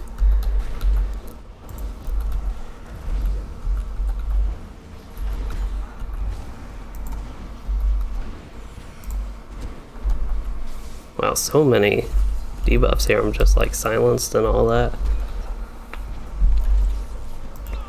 There we go. Now that he's just about dead and the runekeeper's starting to do a lot of his damage, I'm able to do damage as well, and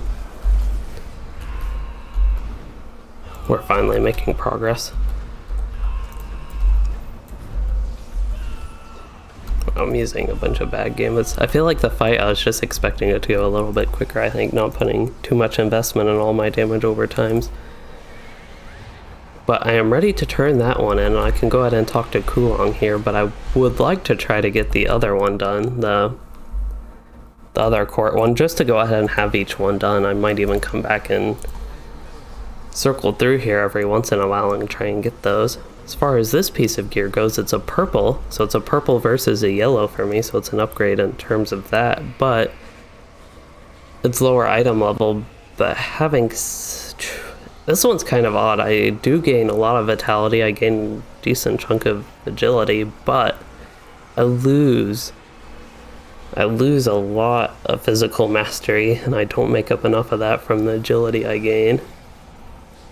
I also lose fate. I don't really care about the resistance or even the crit defense that much, but I don't think I will eventually equip this, and I need to clear my inventory, it looks like, before I can even turn that in and think about it more. Should be able to turn in the guarded court now as well. But the next book quest is to complete the instance in Gothmog's Rage. Okay. I think I'm going to try to go down real quick. I shouldn't get on my war steed for this, but I'm going to get on my war steed, I think, and I'll go down here.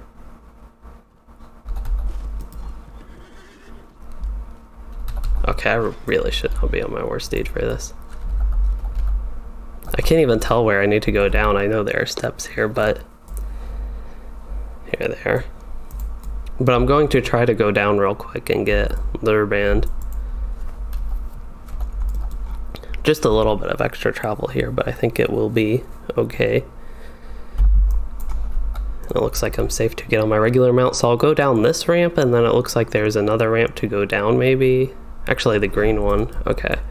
So I'll go down this ramp, then turn there, then go down that ramp. I think that'll be faster than trying to navigate through the towers. Here's one of the wardens. Except, okay, this one I can just jump down. I didn't actually see the ramp that was supposed to be there. But this one, because it's the same circle, it's safe to just jump down. And it looks like, according to the map, there should be a ramp here, but I think the building... Okay. This is... my navigation's very bad here, but I think eventually I'll be getting... There's... I think that ramp is within that circle is the problem I'm seeing. And if I try to jump here, so I'm going to go up here, but I'm trying to do this quickly. I think if I try to jump down there, that's how I will get killed by misadventure. Because as soon as like you try to jump between the circles, I'm actually about to die anyway. I don't want that to happen. I think just all the enemies I was aggroing, but there are stairs right there. I'm just going about this very slowly. I think it's actually worth trying this jump. Yeah, that'll just kill me by misadventure. Oh, he actually had the resurrect from him. That's crazy. Okay, that did not quite take me where exactly I wanted it to, but it's in an okay spot. But there should be one of the buildings. Okay, the building actually should be right here. And this one is in the Circle of Madness, right? Yeah, Circle of Madness. I'm in the Circle of Despair, so I need to go down. Nope, don't need to go this way.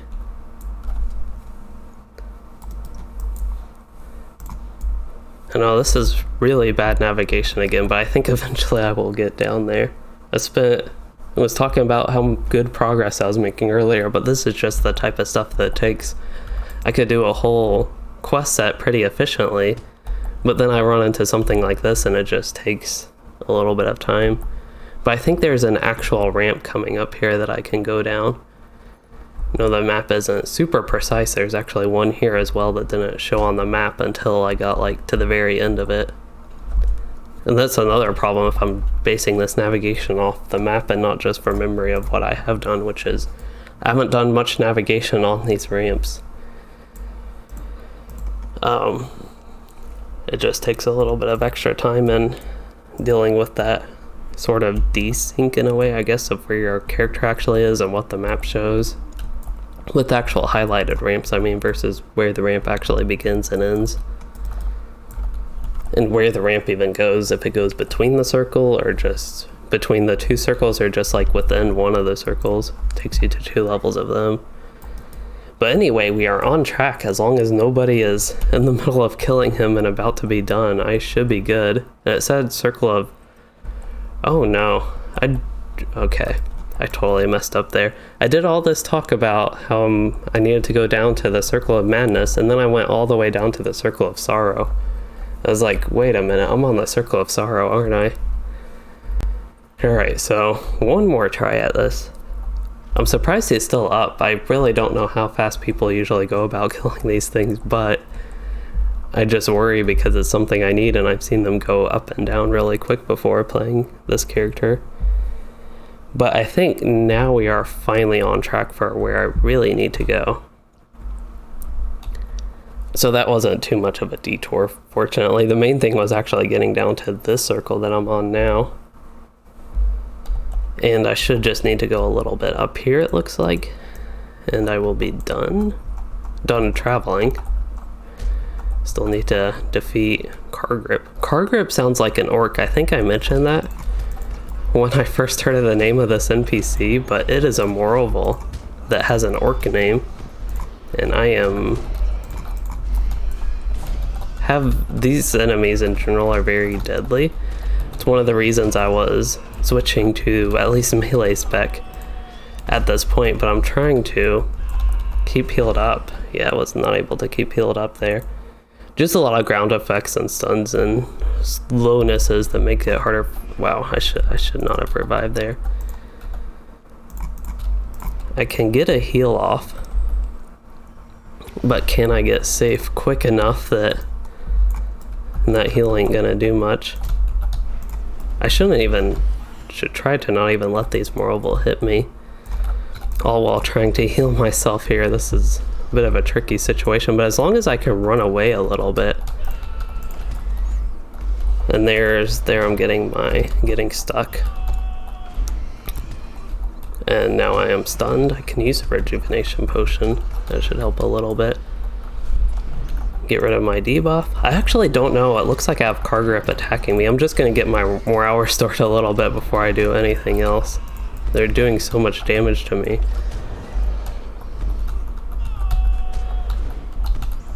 This will be crazy if I actually survive this. I'm still not sure. I know I'm like restoring my morale, but I'm doing nothing to the enemies.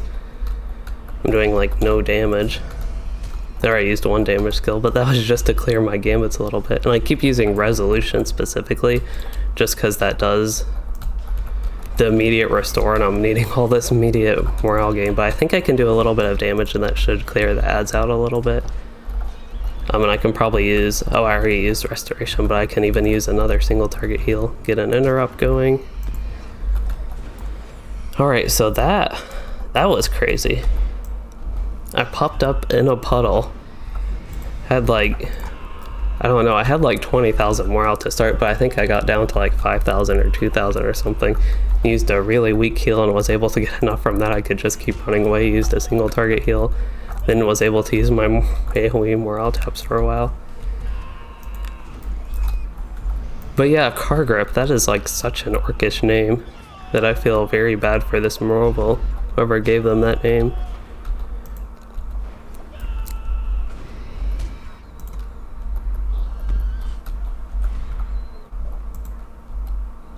I don't know why, but I also feel like it's the opposite of a Morval name.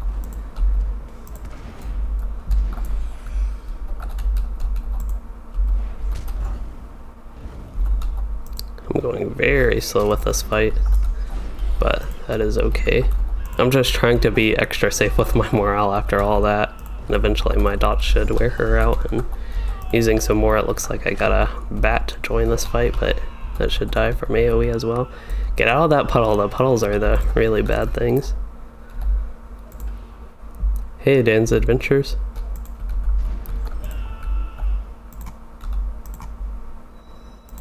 So that was a crazy fight, but got that done. And once again, don't have enough room, so still having all my inventory issues. Go ahead and lock those shoulder pads for later. Right, so that means I can go up to where I need to go, which I think I have to go this way for that. Actually, there is a ramp over here. I didn't even see that. If it works like it looks like it works on the map, then it should take me where I need to go a little bit. Oh, Dan's Adventures, you didn't know I was streaming? Yeah, I saw you message me like, hello. And then something else asked like what I was doing with the Minas Morgul questing, but yeah, I am streaming.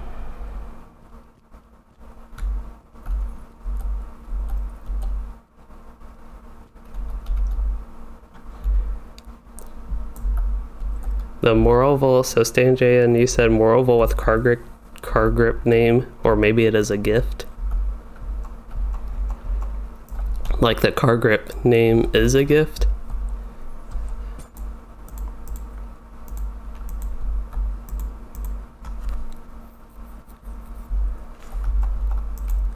I think if you're talking about that, I said like it was unfortunate that that Morroval got named an orcish name, at least something that sounds like an orc name to me.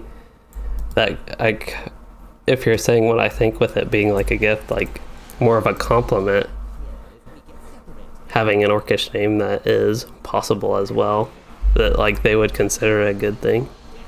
So Kulong must survive, and I have to go with the disguised Eorzen to Barad Kuran, pretending to be his prisoner. Well, before I pretend to be his prisoner, I am going to loot this chest.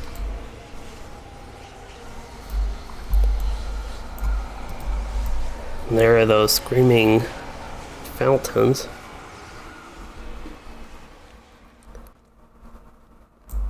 So this is the Tower of the Crescent Moon, which is... I still don't know if that's exactly the Citadel of Night, if it's just a different name for it or not. There's a watchful presence with just random floating text that is talking to us. Oh, I see, he's disguised as like one of those cult people that are on this floor. I can't remember their exact name, but like the Morgul, not the Morgul, the Morgul Willbreaker, I think that was the name of one of them, that he looks kind of like, but just looks like those cultists, Minas Morgul cultists in general that we see.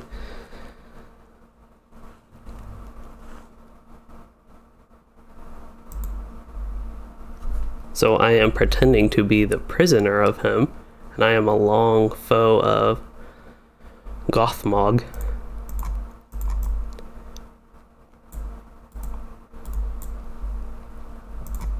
Oh, there's Mordarith.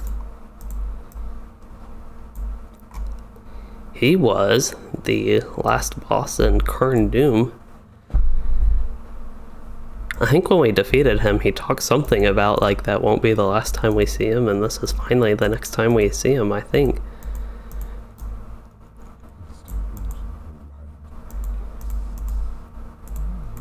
Wonder if Gothmog is supposed to be Mordarith? I'm actually not sure. It says confront, or I don't remember what I call him, but Gorthmog, if Mordarith is supposed to be Gorthmog.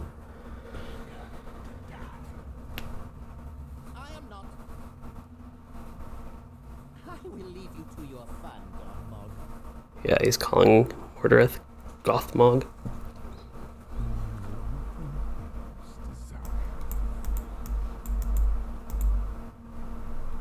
I do not desire to flee. Can probably stack these. Oh, not yet. 7 minutes and 15 minutes. A lot of loot boxes again in my inventory. I could send a bunch to my bank vault if I really want to free some inventory spots, or I could try to post them on the auction hall. I've talked about on this character a few times, so I need to defeat some illusions of Mordarith. Oh, those exciting things we defeated. This one looks like the old woman of the mountain. What's her name? From the skirmish storm on Methadris.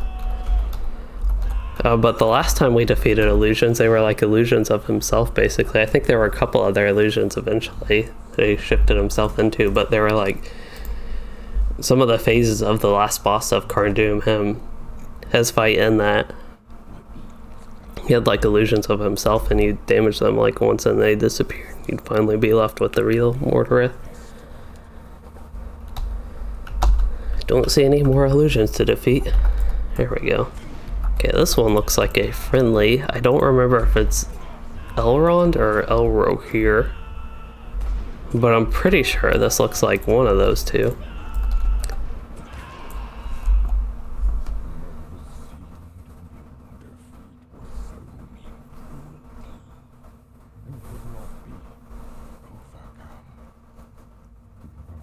I think I finally used those relics. I had a couple of those relics packs and finally used them. So I still have the Glimmering Ithil Rune of Force. Accidentally made that one actually. This is the failure, but I'm not sure who he is. Some ranger, it looks like. Every triumph inspires us, Gothmog. Every illusion we dispel makes us stronger.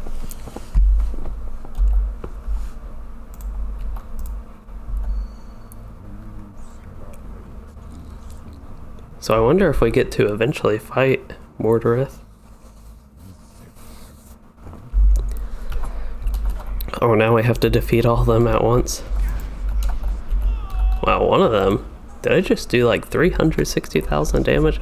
Oh, I have plus 900% melee damage. Only plus 800% range. I guess you'd be too OP if you got a full amount of that. We can only let the melee classes have a full 900%, but I was like, I crit like 300,000 and one shot that signature. That didn't seem right.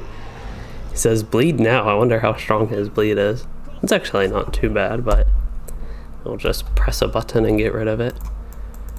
That was extremely easy compared to when we fought him at level 50. Oh, so that wasn't Gothmog, that was Mordarith. Kulong said, we won, Gothmog is no more, but clearly that wasn't Gothmog, and Gothmog is this guy. I think this is the guy that is on the loading screen for Minas Morgul, on like their key art. With that, if I recognize it correctly, he is that guy.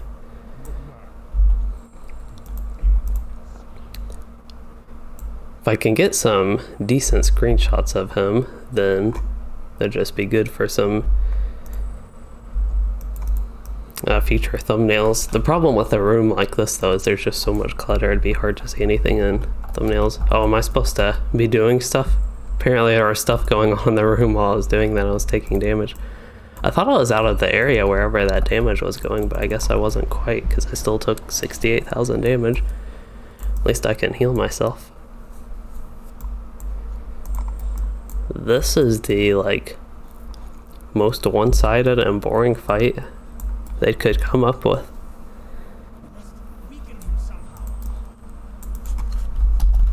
Maybe it's not as one-sided if I have to weaken him somehow.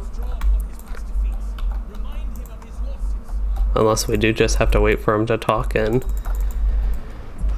we'll eventually figure it out. Okay, here we go.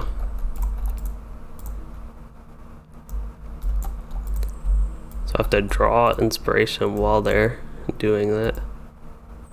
While he's doing that, trying to kill us with fire, I guess.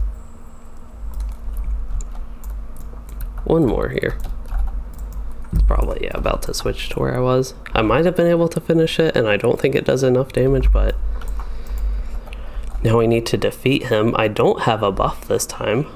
I wonder if he has a bunch of debuffs instead of me having a buff. He has minus 99% damage. That's crazy. And of course, like the plus incoming, I should be able to spec DPS for this. I really doubt they'd have some sort of content like this just be so hard that you can't do it in whatever DPS spec.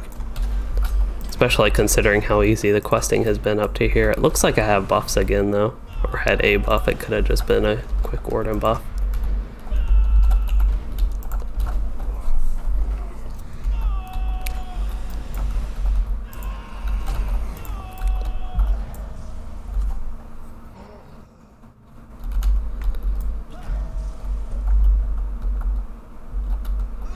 Well, he's healing up while he's doing that. I don't know why we can't just keep hitting him. But looks like that is done.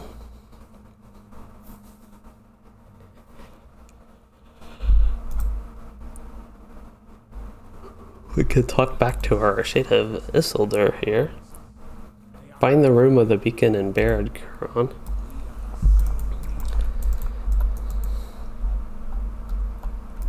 Is that where I even am?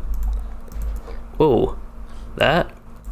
Did not know that was there and empty. Wow. So because of that, I got completely teleported out. I actually don't even see the book quest where it says you need to go for it, but I'm pretty sure it still is there. I just jumped and there was no more floor there where I jumped. But I think I will go back there. As I mentioned earlier in the stream, like an hour ago, that I thought I'd be wrapping up pretty soon, it seemed like, with the quest, but then the book quest, a lot involved with that. I do need to get going somewhat soon, but I think I can spend like another half hour or so doing this, and now that I know about this stuff, it's not as bad. The Tower of Treegarth, I'm guessing that's the last one, but I really have no idea.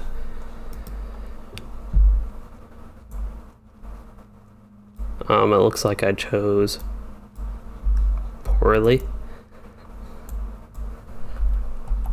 I wonder, I could look at the map maybe. But we'll see. Now that I actually know these Sable Masters are a thing. Actually, the Lofty Watchfort, that's what I'm actually thinking it is for the last circle here.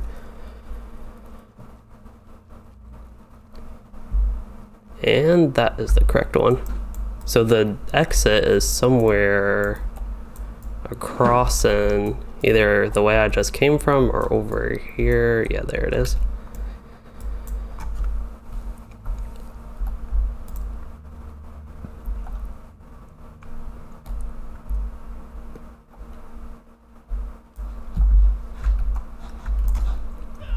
Looks like we'll have to fight one of these guys along the way.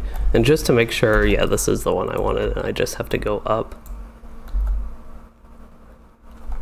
And I'll be able to enter again the Barad-Curon, and I will try to not jump where there is no floor again.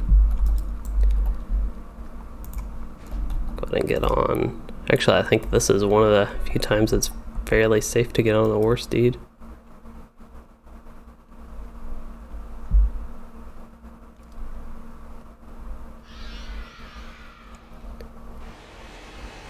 I'm surprised I haven't been knocked off by just taking too much damage. Okay, so able to enter that, and I should be right back where I leaped off and ready to find whatever. So it does look like, let's go all the way around and not try to jump through. Well, I actually can't get that way. So I saw the open door there, right there, and that's why I tried to get there, but it looks like that is blocked off.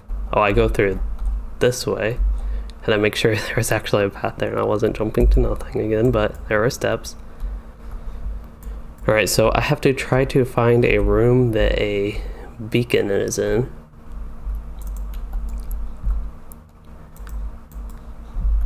Alright, we are navigating this like a maze. Try this way again. Oh, yeah, that looks like a good beacon. Defeat invading Morgul.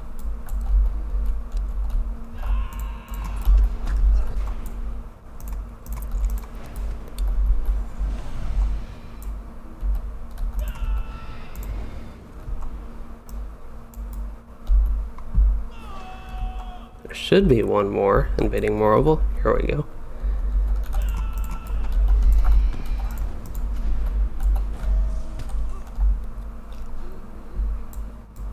Now I need to find a casket containing Isildur's bones.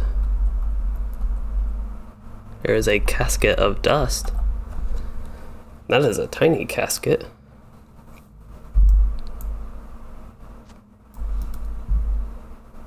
Okay, to the throne room, which is back downstairs. Just a lot of traveling then.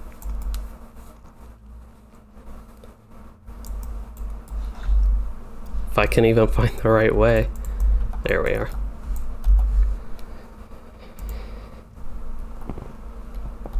Ooh, I have another thing to filter. Boomerang's dagger.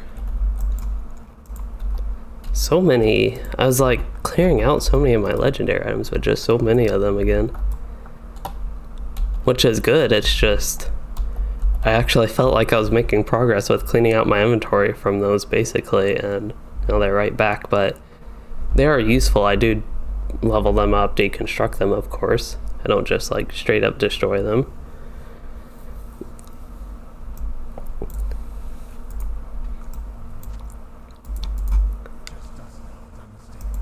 I need to talk to Gothmog, so he's still here.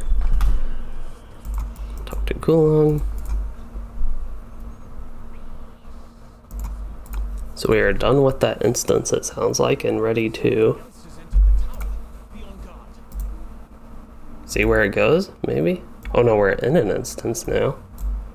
I thought we were done with that instance, but it looks like we just traveled to a new instance, so we're on a vengeful heart. It just has to remain on guard.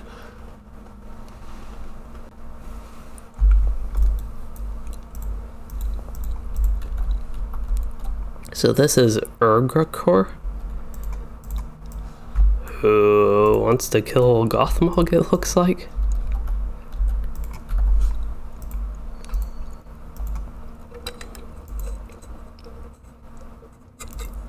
He's got Lurk. It's kind of weird, so Brolic is one that looks like an enemy, Lurk looks like an ally, Unoth looks like an ally, Urgakor looks like an enemy, and Gothmog looks like an ally now. I don't know why Lurk would be an ally, but that's what it looks like with his portrait that he is.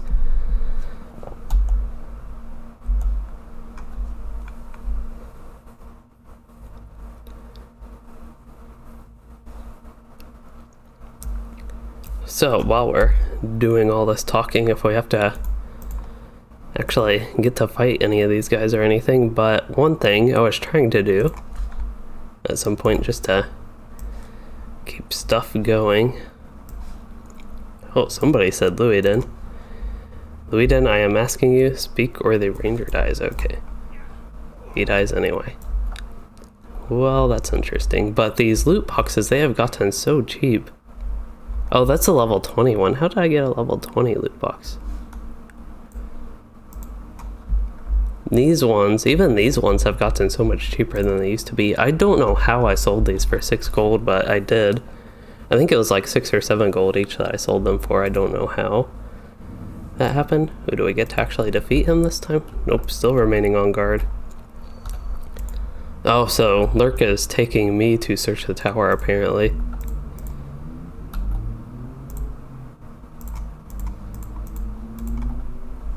I really think after all the fighting we've done that we should have no trouble with these guys. I don't know why would be meeting their demands anyway, but I guess that's what we'll do.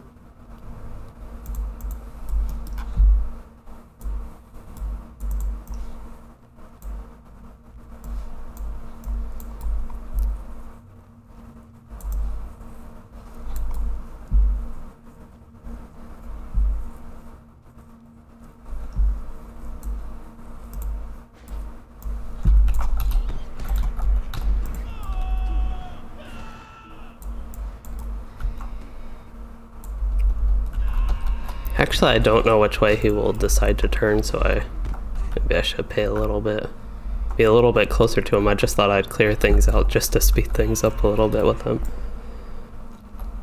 But hopefully, just so I have enough time to finish this, it will be wrapping up somewhat soon. That would be nice. I am enjoying this quest. It probably seems like I keep sounding like that I want to be done with this, and it's more that I'm just like super busy today and was only planning on going kind of at most 3 hours. It unfortunately wasn't intended to be a really long stream, but I'm just kind of worried because a lot of things are going on.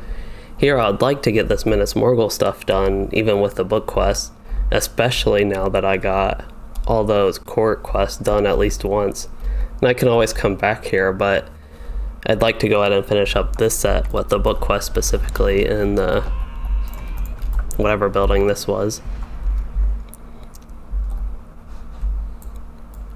Alright, so I don't know what he needs to do when he gets up here, but he is up here now.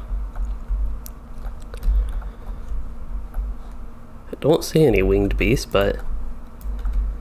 Oh, I was thinking like a fell beast. He was probably talking about Morgul. Looks like there is one. It's right where one was last time. I thought I just saw something jump down here. I don't know if it was just the air blowing, moving around. That was my chance to overpower him. I had a chance to overpower him way long ago. This game is crazy. Like, I didn't even need to take all that time going up here with him. And we could have just had that all done down there.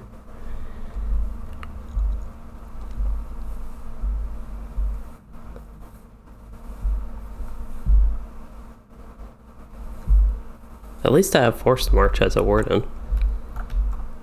That's the one thing I've been playing some of my other characters just in general. I've been playing just in general with LOTRO lately, my warden and bear warning a lot. But then I switched to playing these other characters. So like my champion, he has a sprint skill, but it's a long cooldown, and even that doesn't increase the movement speed by all that much. Apparently they're just going on killing each other, and I don't know, you go through all this long combat in LOTRO and then like one sword slice and that is it. But if I can press the right buttons, this fight should be fine. I think I have that like 900% damage buff, so I should have no problem with this, and it's already done, looks like. I wonder, I don't think I have that outfit on this character. I have one that looks like that, I think, the Mordor pre-order outfit.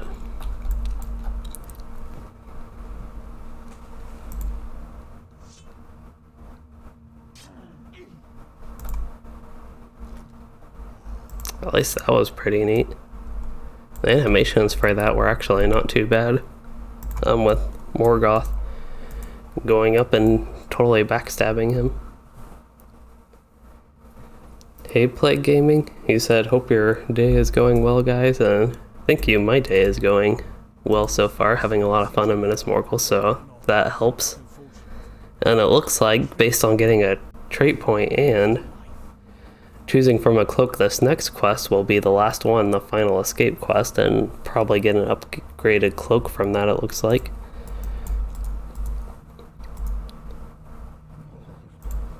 Talk to the Shade, continue, pick up the Casket of Dust, and meet up with Eorzen outside Barad Curon on the uppermost tier of Minas Morgul, which is where we're going. Once again, I need to change the name of the stream to the Circle of Death instead of Circle of Despair. I actually think even in my thumbnail is Circle of Despair, so maybe I'll leave it as just a thing. Because it kind of, as far as the circles go, this is the last one that shows, but I think there's technically the one right above that that is called the Circle of Death that I'm on now. I know I need to defeat these guys. I'm actually in the DPS spec, so I'm not sure how well I'd survive something like this. I just have to try to kill them before they can kill me.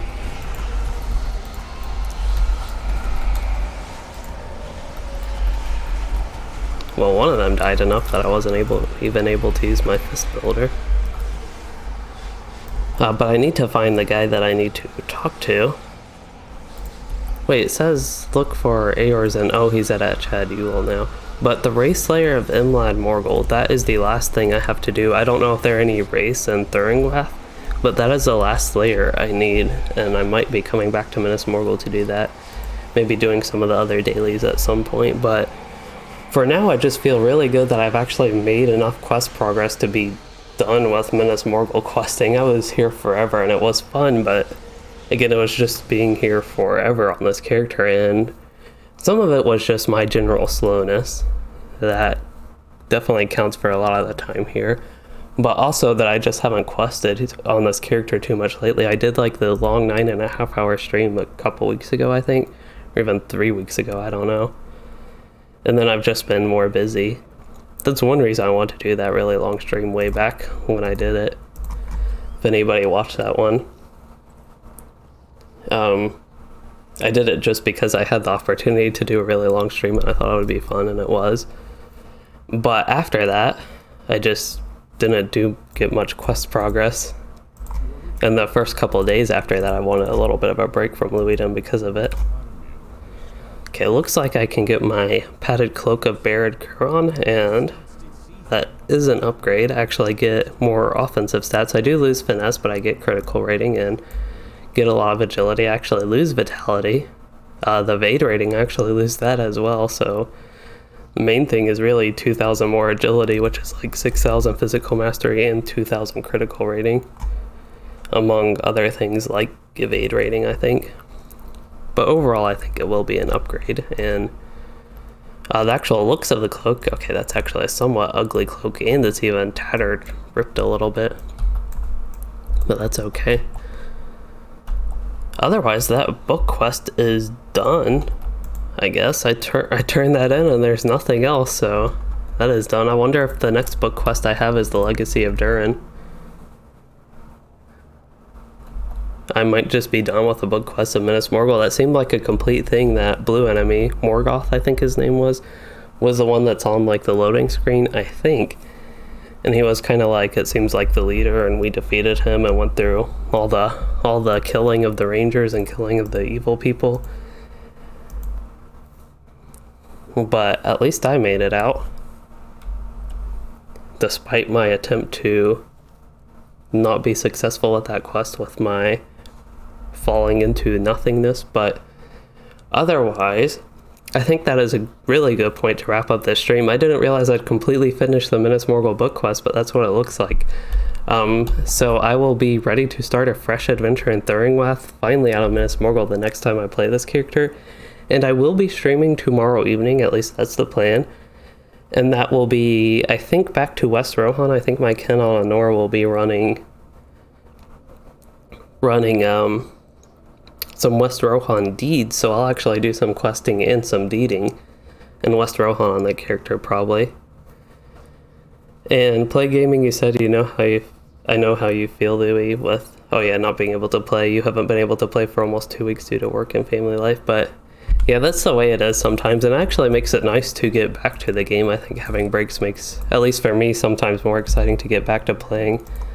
I need a healer vendor. There's a provisioner here, but I need those potions, the ones that remove the debuffs. But anyway, I just saw the vendor and thought of that.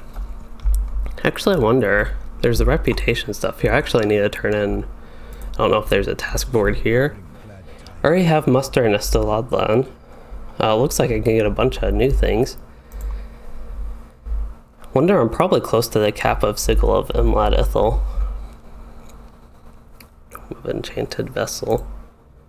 Oh, one thing I got on this character from running Racco, the tier 2 for Throne of the Dreadterror, the first boss, was this little dog. Hound. Variag Hound.